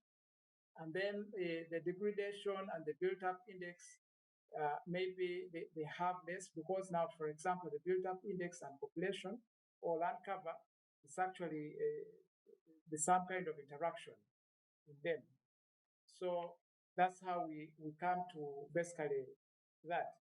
Now, when we add up all these in one domain, you should notice that they total to 100. So these all total to 100.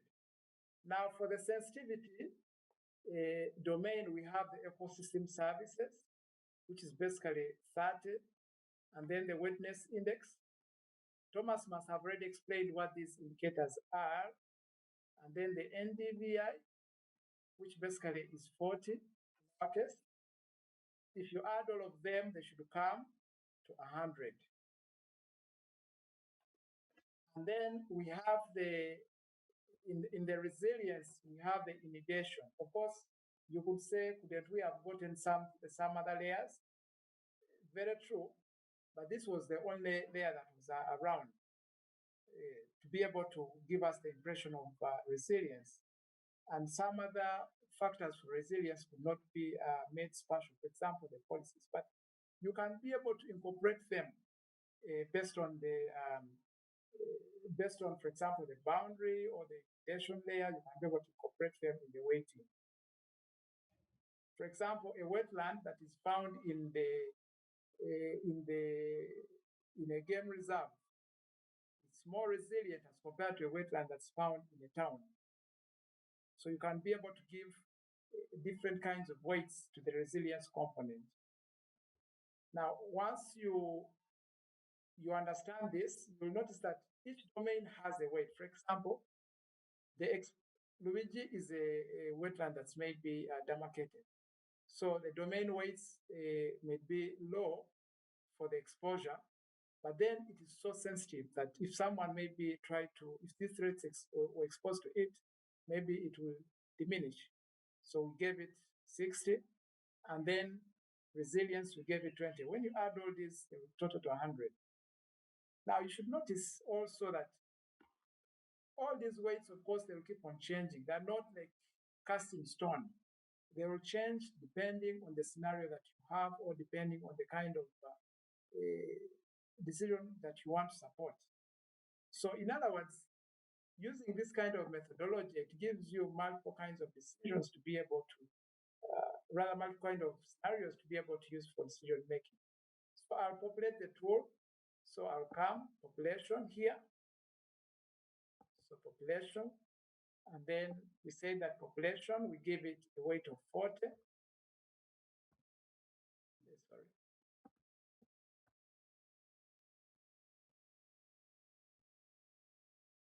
And then land cover, we give it a weight of 40. And then the built-up index, we give it a weight of 10.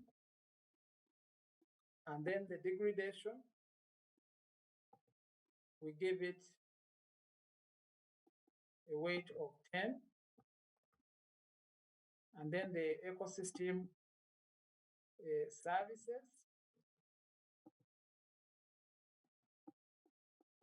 we give it a weight of 30. And then maybe the wetness index, we also give it a weight of 30. And then the sensitivity, maybe we give it a weight of 40. And because this we have only one layer, we can't give it 20, 30, whatever. We just give it 100 because it's one layer. So all the value, all the total that you could have, the weight is 100. So just give it 100 because the only layer. But if you had multiple layers, then you could be able to make sure that you can give those weights those individual layers. Now we have parameterized our, there is this NDVI, inundation, and then this is here.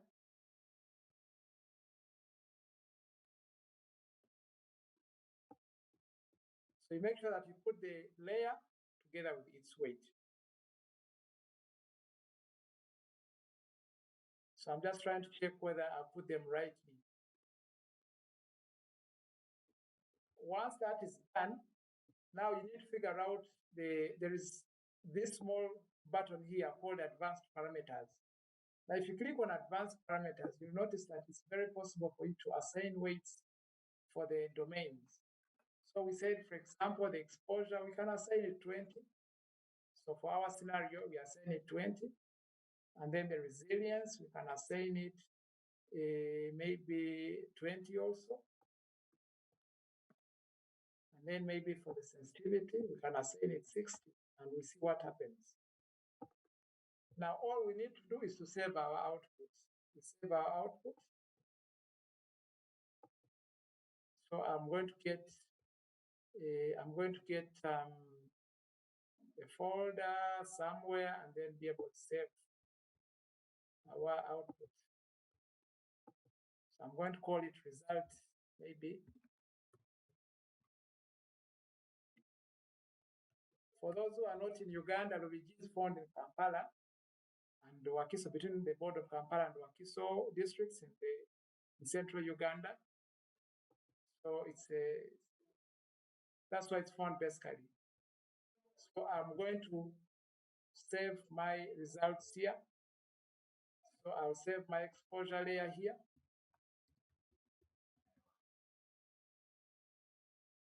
And then I'm going to, of course, you can produce rather temporary files if you don't have what's in them, but I want to save them to a file so that you can be able to see them. The sensitivity.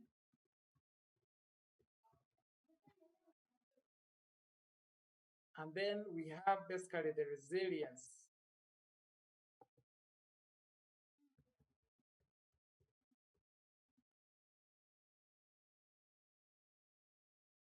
Then we create our final vulnerability map. We give it a weight. I'll just say WV, that's going to be our map. Now, once you're done with that, all you need to do is to basically run the tool. You can run the tool by just clicking run. The tool will run, and it will bring us results, don't worry. So as you can see, some layers are added, and they're basically giving us results to tell us that it has finished. And you can always switch off all the other layers so that we can see what it has produced. I try to drag this here so that, because I might need it for other kinds of scenarios, if I want to define other kinds of scenarios. So I can be able to, now this is our sensitivity, the domain of sensitivity. If you add the ecosystem services, the wetness index, as well as the NDVI, you get something like this. And the resilience looks like this. So basically, that's basically the inundation. And then if you looked at this, this is basically our vulnerability map. For now, what happens that when you look at it, it looks like as though they are like rice and whatever, but actually, if you zoom in, you'll see our wetland. This is our wetland here. Now, the analysis that we are generating here is for this particular wetland, not wetlands that are adjacent to it. For example, if there was a wetland far away, and then that wetland will appear anyhow, because this wetland here, rather the data that we have, we parameterized it for this wetland ecosystem. So at the end, we have this kind of map. And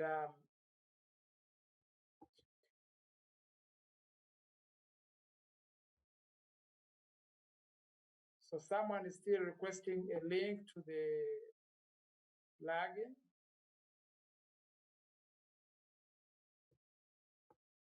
Thomas, if you're still on line, you could, Thomas will be able to respond to you, Brian, about the ecosystem services. But what we did was basically value the benefits out of the wetland, and then be able to provide a map of that as the ecosystem services that are derived out of the wetland ecosystem. So we have this kind of map, and this map is going to change if you change the parameters. It will change, definitely. And now it will always depend on the expert knowledge, the knowledge of the wetland vulnerability team, as well as the stakeholders that are engaged, other stakeholders engaged, for you to be able to produce a particular kind of vulnerability map. Now, if you change, you'll definitely get different kinds of results.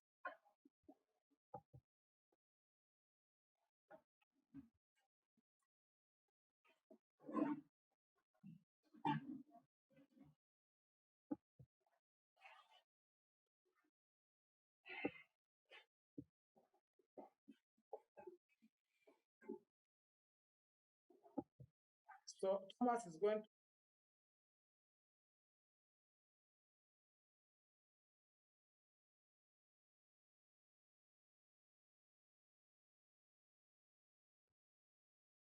Thomas is going to talk about ecosystem services shortly so that you can be able to understand how they came about. Okay, so quickly, just to talk about ecosystem services, this was part of the processing that we're supposed to do. So based on the land use, land cover, you see that forest cover, for example, as an ecosystem, has a measured value, monetary terms that has already been generated by research. And this also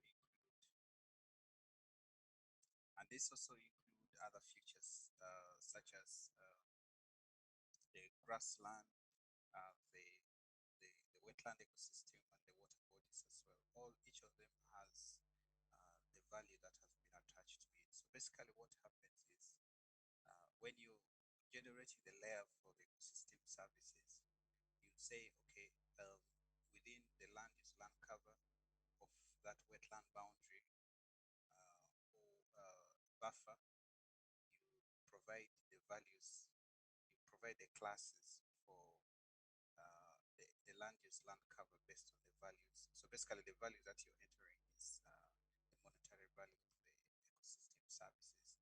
So these values were generated based on TED and Millennium Ecosystem Assessment Report, which basically gives you each value for each ecosystem. And based on that is what we use to input in the analysis. Thank you.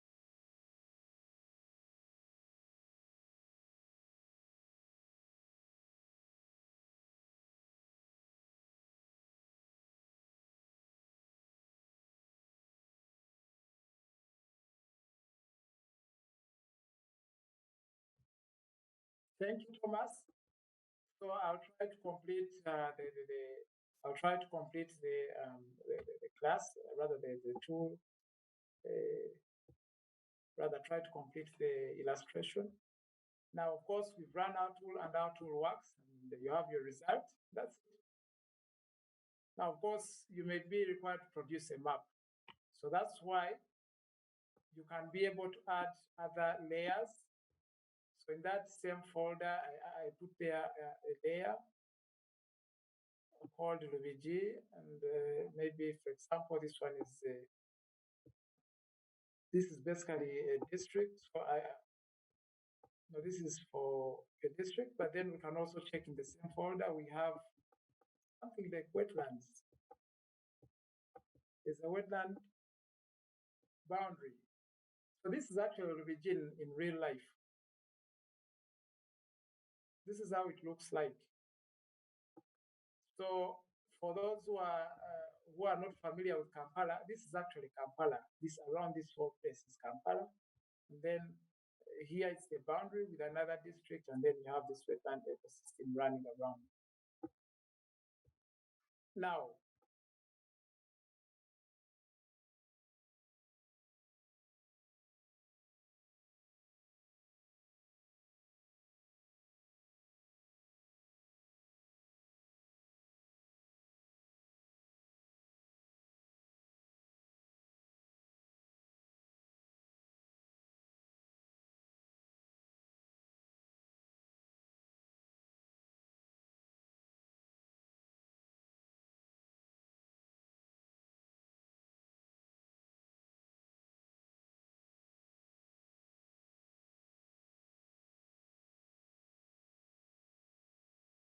Recording in progress.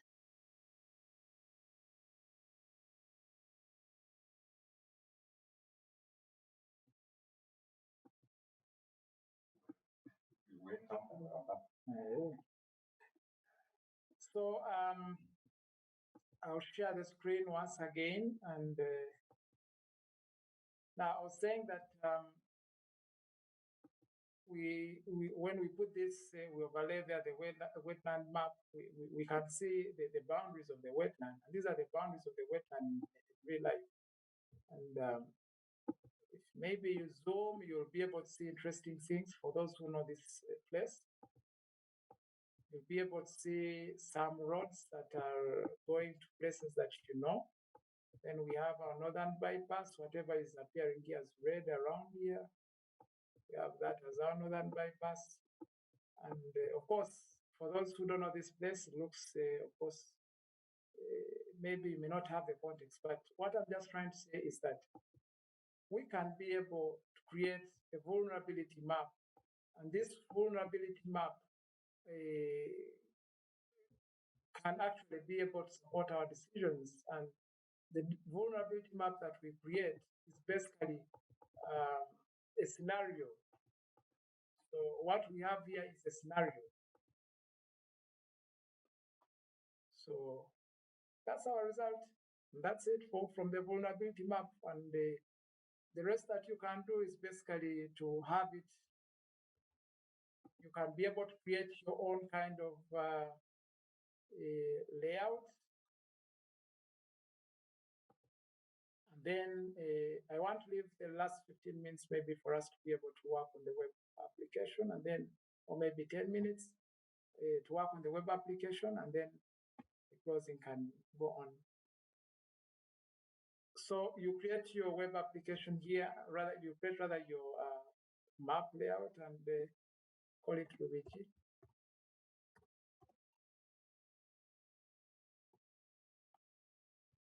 And then you can be able to add your map.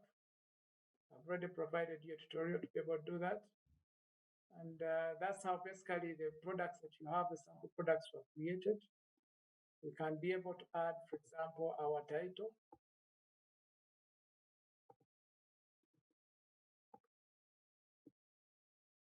So for example,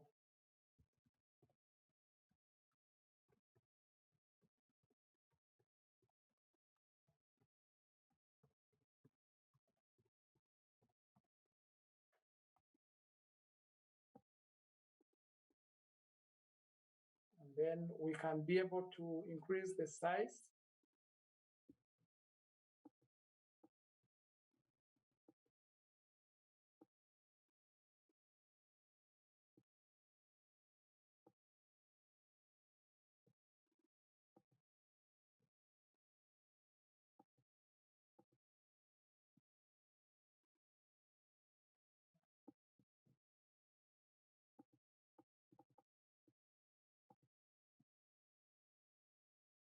Then we can be able to add other components, for example, the scale. And each and every time we go to the properties, we can be able to change how it looks like. We can add the north arrow. And we can also add things like the legend.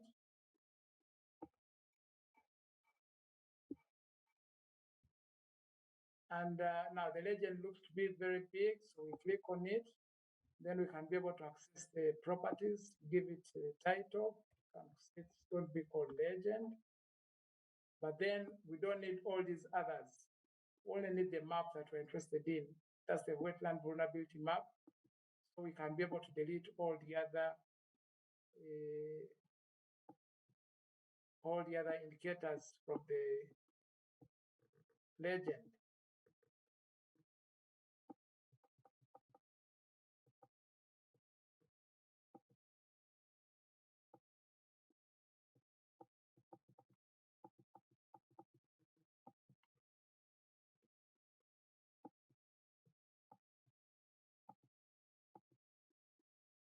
So as you can see, it is shortening. Each and every time we delete, it's shortening. And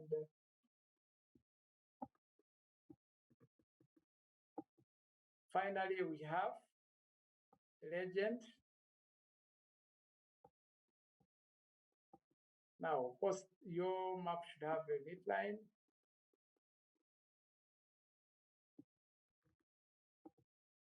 Now, once you're done with this, you can always print your map. You just have to go to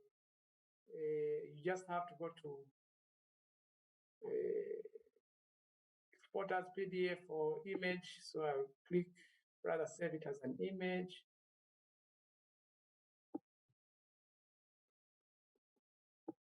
That's it. So it will ask me the resolution. So you will change the resolution depending on why you want to produce it, maybe Atlas or maybe report. So for us, just a report, the default ones are okay. And then finally, we shall have our map ready for our report. So we can be able to generate the wetland vulnerability map using our tool. And all we need to do is to basically use this tool and parameterize it with data, and then we are good to go and generate a map just like this and be able to support our decision, to help managers be able to know which areas are hotspots and which areas maybe need attention. So thank you very much. Just 3 minutes, I prepare the web presentation. Rather, I connect to the web presentation, and then I can be able to relate to you. Thank you very much.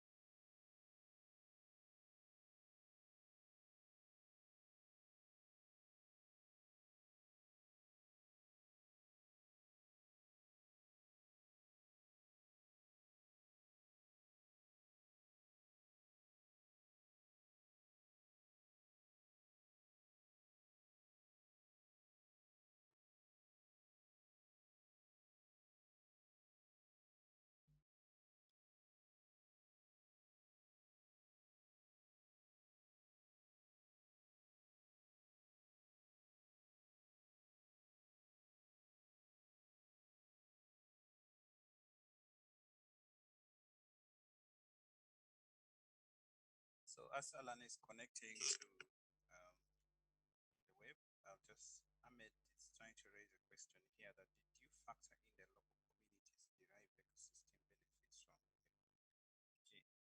Now, as we mentioned in the previous, we said that during the development of this, you need to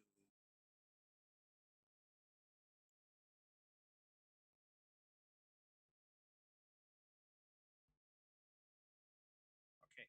So during the process of developing the ecosystem, let's say during the waiting, that's where you factor in the community's input. So, for example, they'll say, this wetland is very important for us because we obtain this ecosystem services values. For example, we fetch a lot of water from there. Or they could also tell you that in this place we harvest a lot of papyrus for that we later sell and we earn money.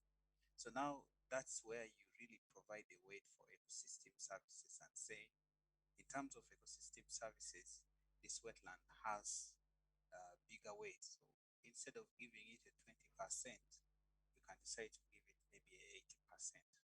So that's the beauty why we mentioned earlier that this process of assessing the vulnerability of wetland has an input from the communities and other key stakeholders or players within the wetland assessment.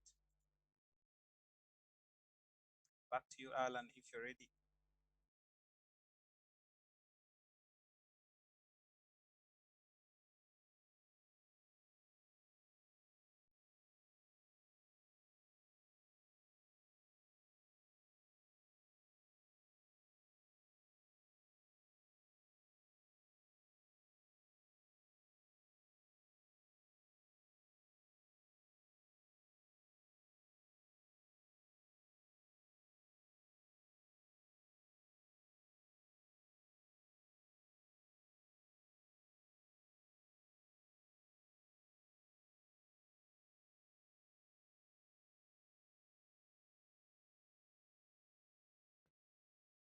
Alan, I hope you're not having trouble being unmuted.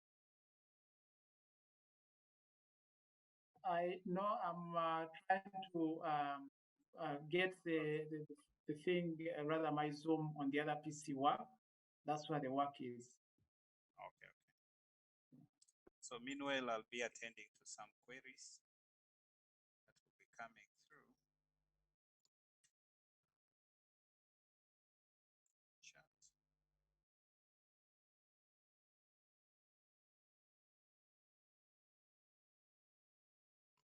Okay.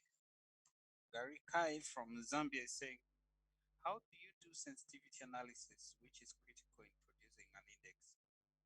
Now, sensitivity analysis is always generated after you've completed with analysis, because basically what you're trying to do is you want to test your output, and then also, of course, before you then finally say, you know what, my analysis is done and finished, you need to first run the sensitivity analysis. And this also includes you going back to the field and doing validation. Because, for example, in this map that we're seeing here, if you discover that some area within the wetland is having a red color, then you need to go on the ground. Does this reflect what is actually the ground? Or something is just not right? Or something was badly done?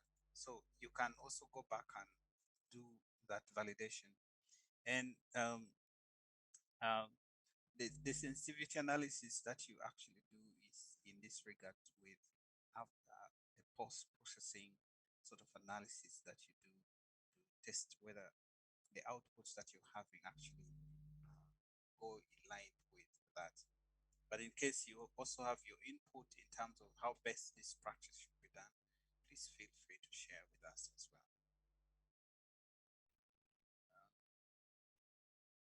Alan, if you're ready, just let me know.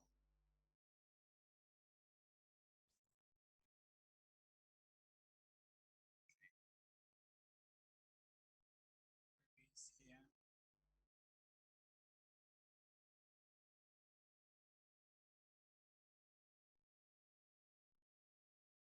Okay, back to you, Alan.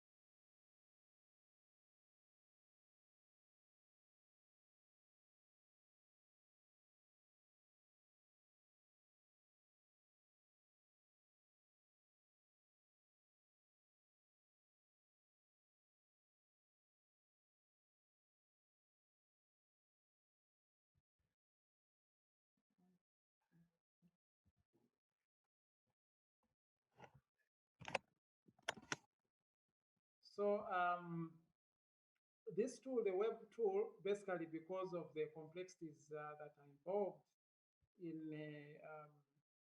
installing it, we basically installed it on a Linux environment, and also we used a complete stack like on one desktop computer. And this tool, we hope that it can be transferred and run anywhere else.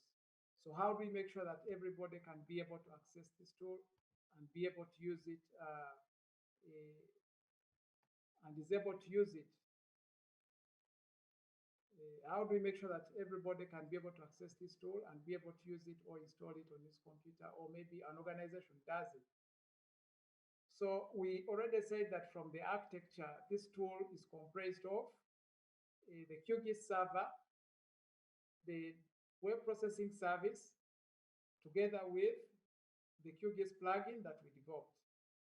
So all these were developed in the tool, and we use basically the Docker environment to be able to install this whole setup. So you don't need to know how to install each of them. So it should take you around like 10 minutes or 20 minutes to be able to install it if you know how to use Docker.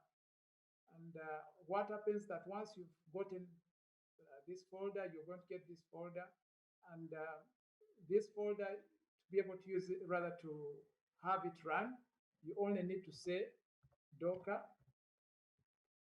compose app if you have already Docker installed.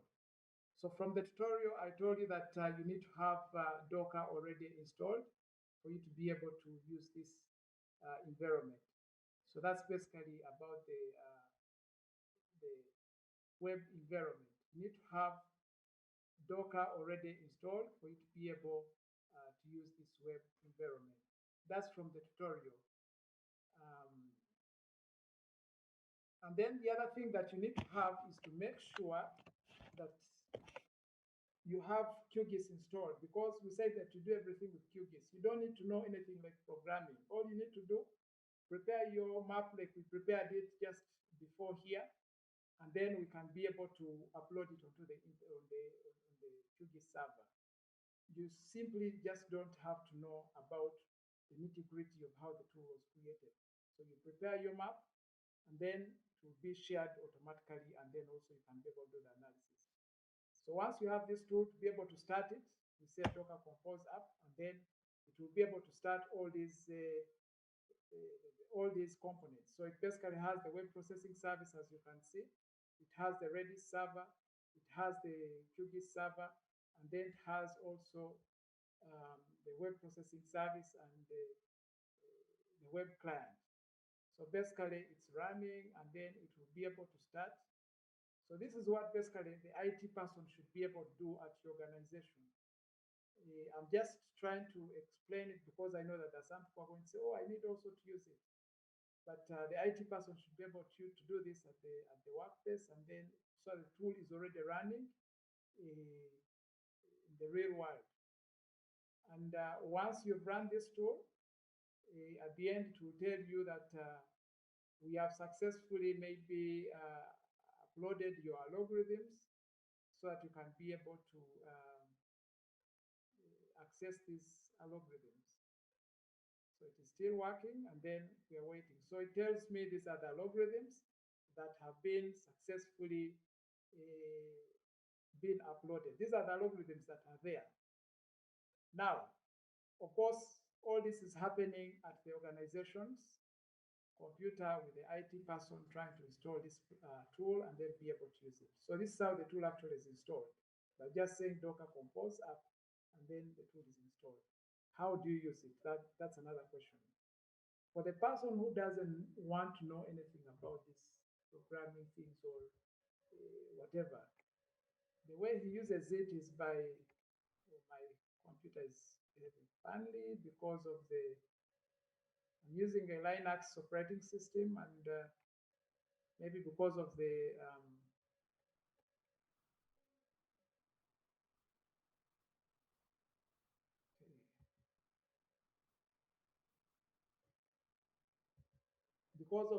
graphic, rather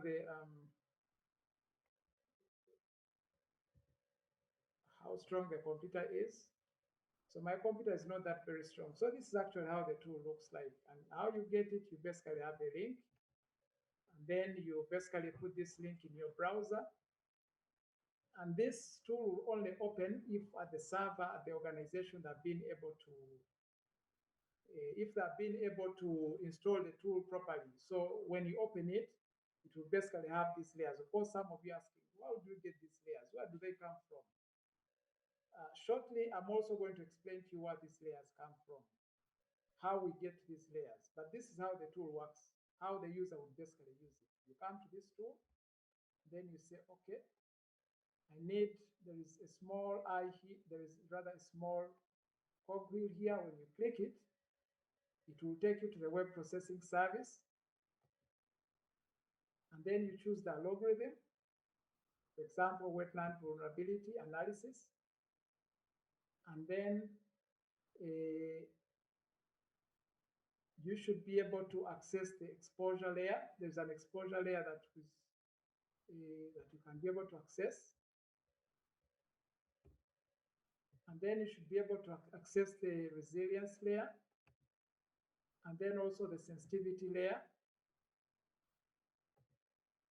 These layers are part of this, I'll shortly show you the legend that you saw. And then you basically have to put there the weights. For example, I may put a weight of 0.4 for the exposure domain, resilience 0.2, and then sensitivity 0.4. When you add all of them, they add up to 1 or 100, depending on which kind of weighting system that you choose to use. And then you put your result here. You just say wetland vulnerability analysis maybe map. That's your result.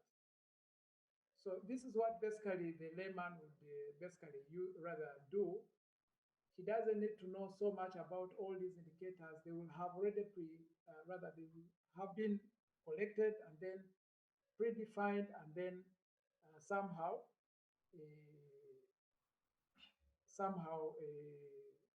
aggregated into domain layers. And then you execute the layer. So when you click execute, it will actually work. I think you saw how my computer was behaving. It's a little bit slow. So it's taking some minutes, few seconds. The reason why it's taking those few seconds is because my computer is slow, just typically. So in other words, that implies that the server where this system is installed should be good enough to handle these kinds of requests. So once you have this, it's possible for you to toggle through the details and know you can be able to access the previous inputs and outputs. And then also you can be able to click here and see the result. So the result is going to come. This is the result that has been computed from this wetland vulnerability map. And this is basically it. And if you close this, you can always access the layers. You'll actually see that has been added onto the layers, and you can see it's also existing. Now, of course, that means that you have many people creating these kinds of maps, and that's it. And they can be able to print them in case they want to print them. And then be able to get a map composition just like we generated. Of course, there are some people who are still asking, who could be asking themselves, how do we do this kind of thing? How do we make sure that we can also be able to do this thing? So the trick is just basically having a quantum GIS. When you install that tool, you have basically the quantum GIS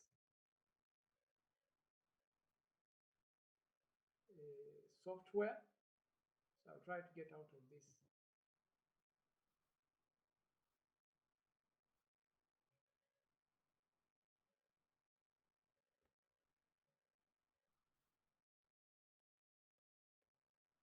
So I try to fix my power cable.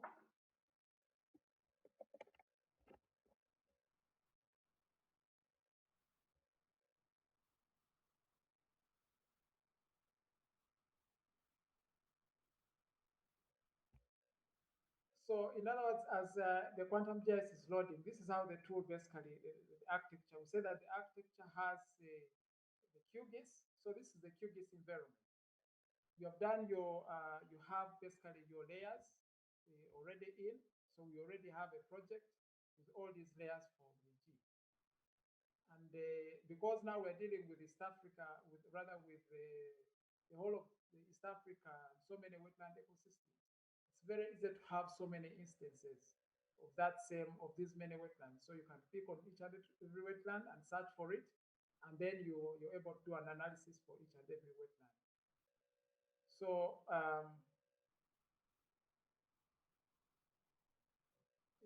so this is how basically, this is the kind of environment that we had previously. When we completed the other analysis using the desktop tool, we had something like this. And now you have to pre-compute these exposure layers and the sensitivity layers, the sensitivity and the resilience layers. So the domain layers have to be pre-computed. And once you pre-compute them, that means that they can be available. These same layers are the ones that are available here. So how are they available? We have a plugin called LizMap plugin. So we're using the LizMap technologies that are based on QGIS.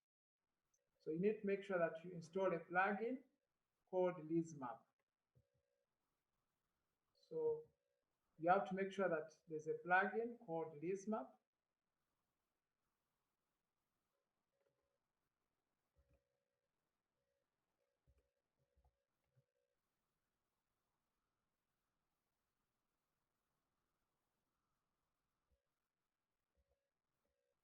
So for me, I already have this plugin. So you install this plugin.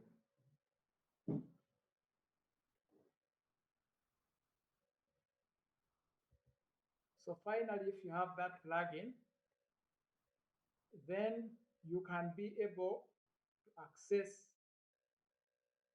make sure that your project is saved as .qgs, and then you can be able to send this to your server. So we can be able to come here and then be able to publish all these layers to the server from QGIS. We also have a video because of the unstable internet. We are going to make sure that we get this video and maybe have it relate to you over video, this whole process. So we can be able to publish our layers and also include base layers and also change the properties as you may want. So that's how basically it works. So this plugin basically allows us to be able to publish our data into this system that I was introducing you to. And then you can be able to do your wetland vulnerability assessment map from this portal. Now it's very possible to have so many instances that can be searched from here. So for us, we only have Luigi, but it's very possible to have so many other instances of these wetlands that you can be able to search. Let me first cancel the printing. So there are so many instances that you can be able to search and then be able to do a wetland vulnerability analysis depending on which rather depending on the instances that are available, basically. So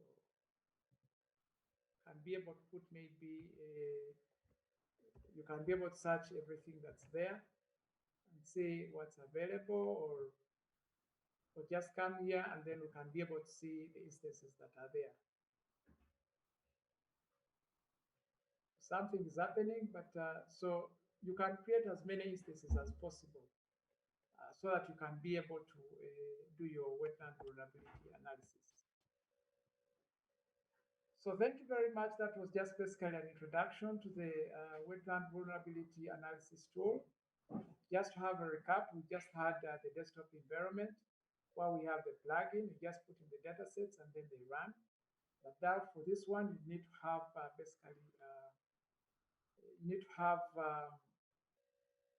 the web environment installed, and once it is installed, you create your QGIS project and then send it to this server, and then you can be able to access the tools for the web processing service. And we say that these tools, these are algorithms, it's you who puts these algorithms behind. So this is our plugin, but incorporated into the web environment. So that's basically what we were saying, and it has less functionality, so that can be used by anyone. So thank you very much. I would like to stop here and then give back the mic to Thomas, or the host.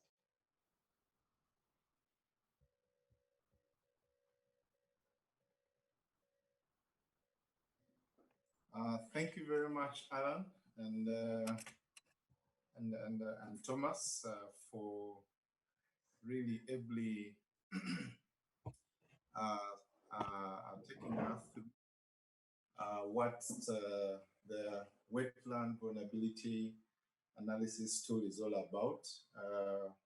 My take home is that you don't have to be really a genius to use this tool. I think it's been made for professionals and people working, cognizant of the fact that you might not have the time to do the scripts and come up with them. So all you need is the plugins, and I'm sure Alan and Thomas are available in case you have any questions. Our time is well spent, and given that it's our last day, would like to now quickly go into the formal sort of closing session of our training today. I'm hoping our team leads and are on the platform, and according to our program, we're supposed to hear from Professor Msinguzi. He was the team leader of designing and developing most of these tools. If you are available, please unmute. But if he's not, then I will ask. Oh, I've seen him. Yes, Prof. You're welcome. I know you are traveling from up country. It's good to see you. So you're welcome to make your remarks as we close this training. Over to you. Yes, thank you so much. I hope everyone can hear me. Yes, Prof, we can hear you. Good. Thank you very much.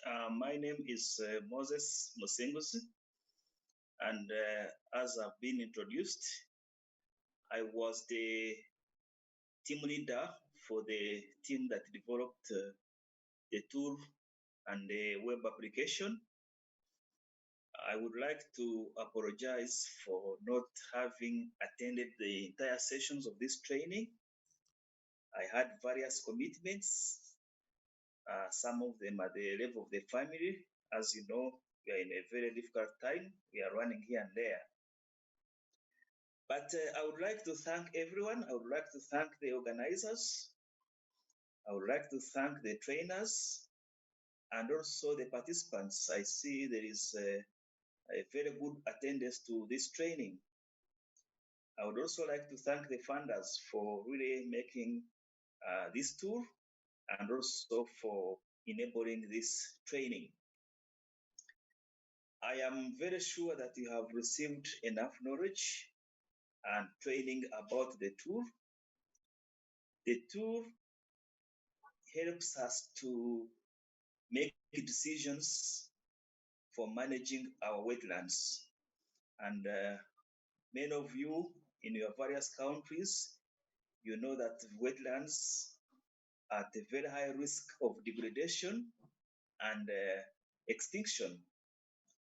In fact, some years ago, in many countries, you would actually be regarded as a wise man or a wise woman if you converted a wetland for another use, either agricultural land or settlement or something else.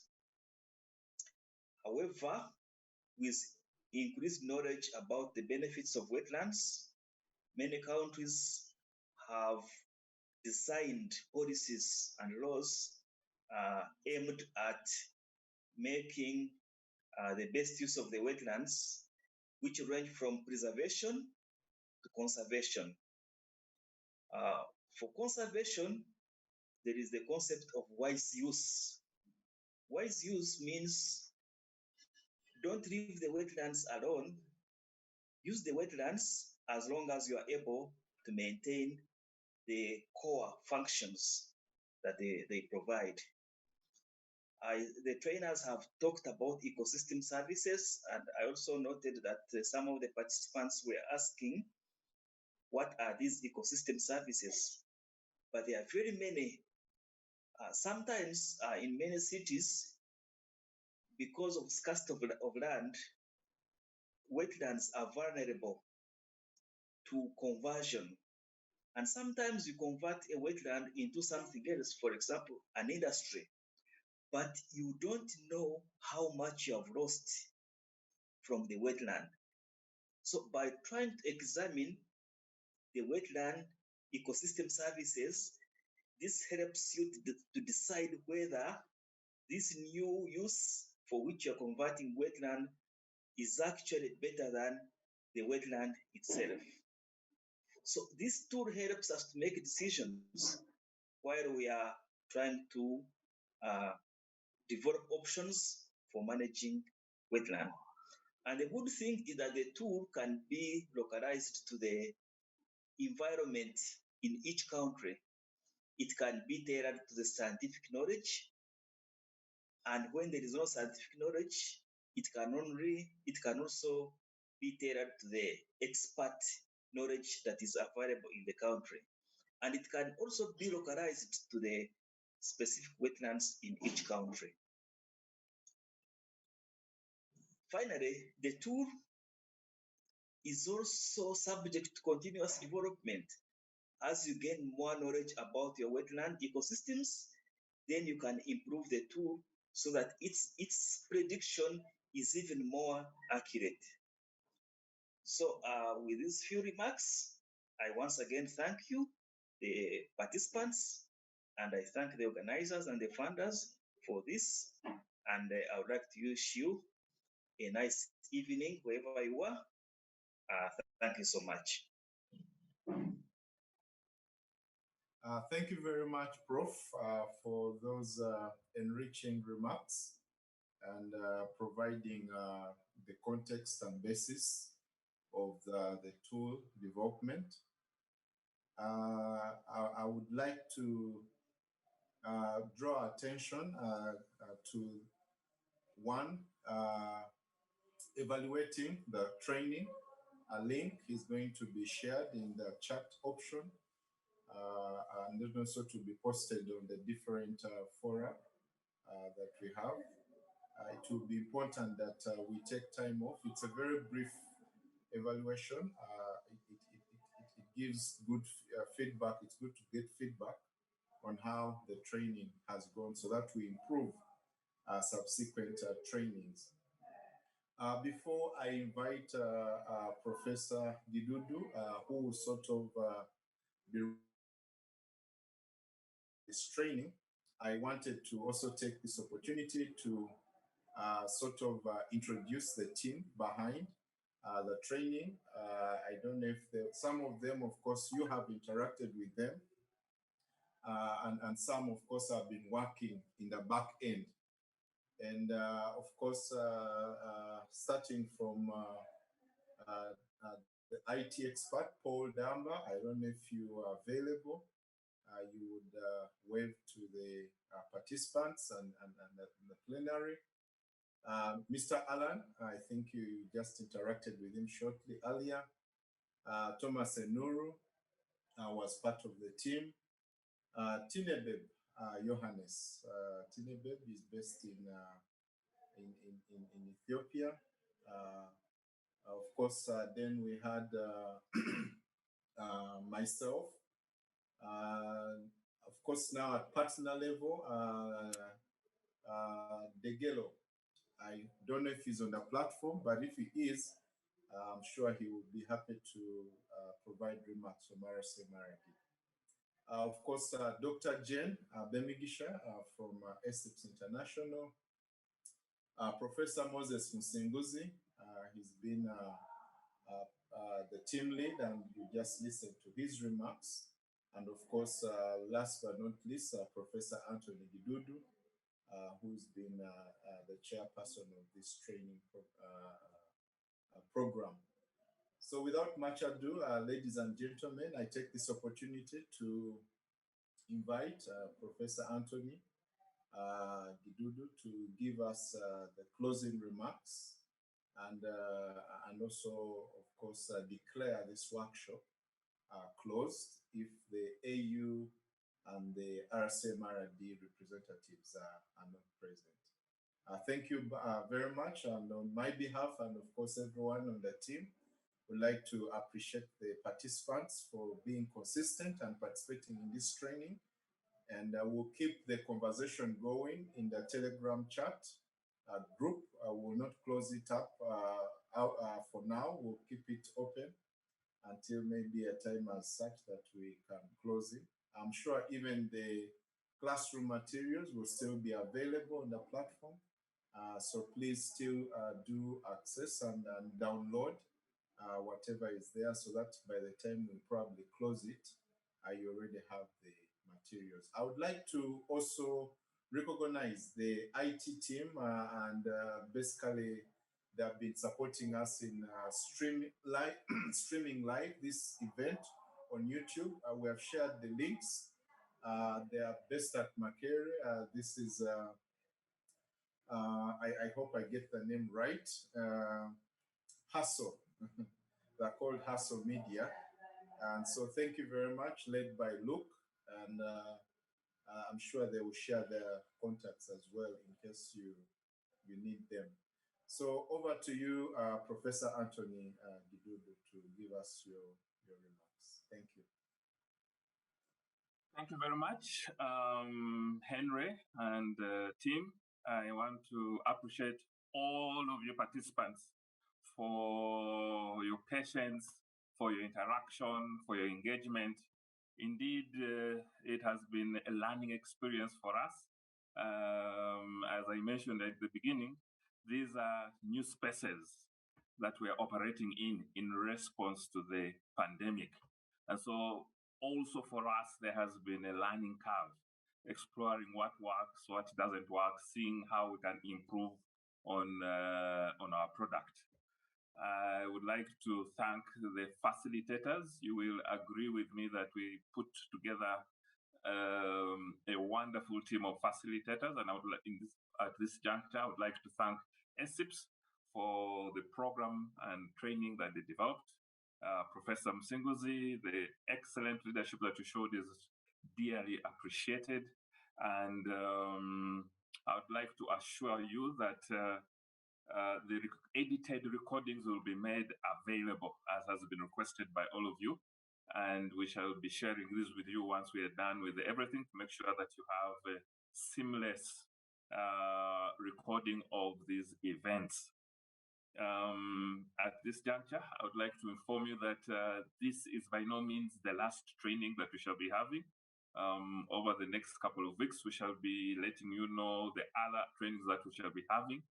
And to enable us or to ensure that we are able to do justice, to ensure that we're able to do good training, we kindly request that You fill the evaluation forms, give us your candid assessment so that we can improve on what we have. And if there are any of you who would like to pick lessons from us, we shall be happy to share these lessons with you. At this juncture, I would like to thank RSMRD for their usual cooperation, and particularly this project, GIS and Africa, which is coordinated by the African Union with generous funding from the European Union. With those few words, I would like to bring this training to a close. Thank you very much. Merci beaucoup. Ngiyabonga kakhulu. Tatenda asanteni. Have a great end of the week. Goodbye.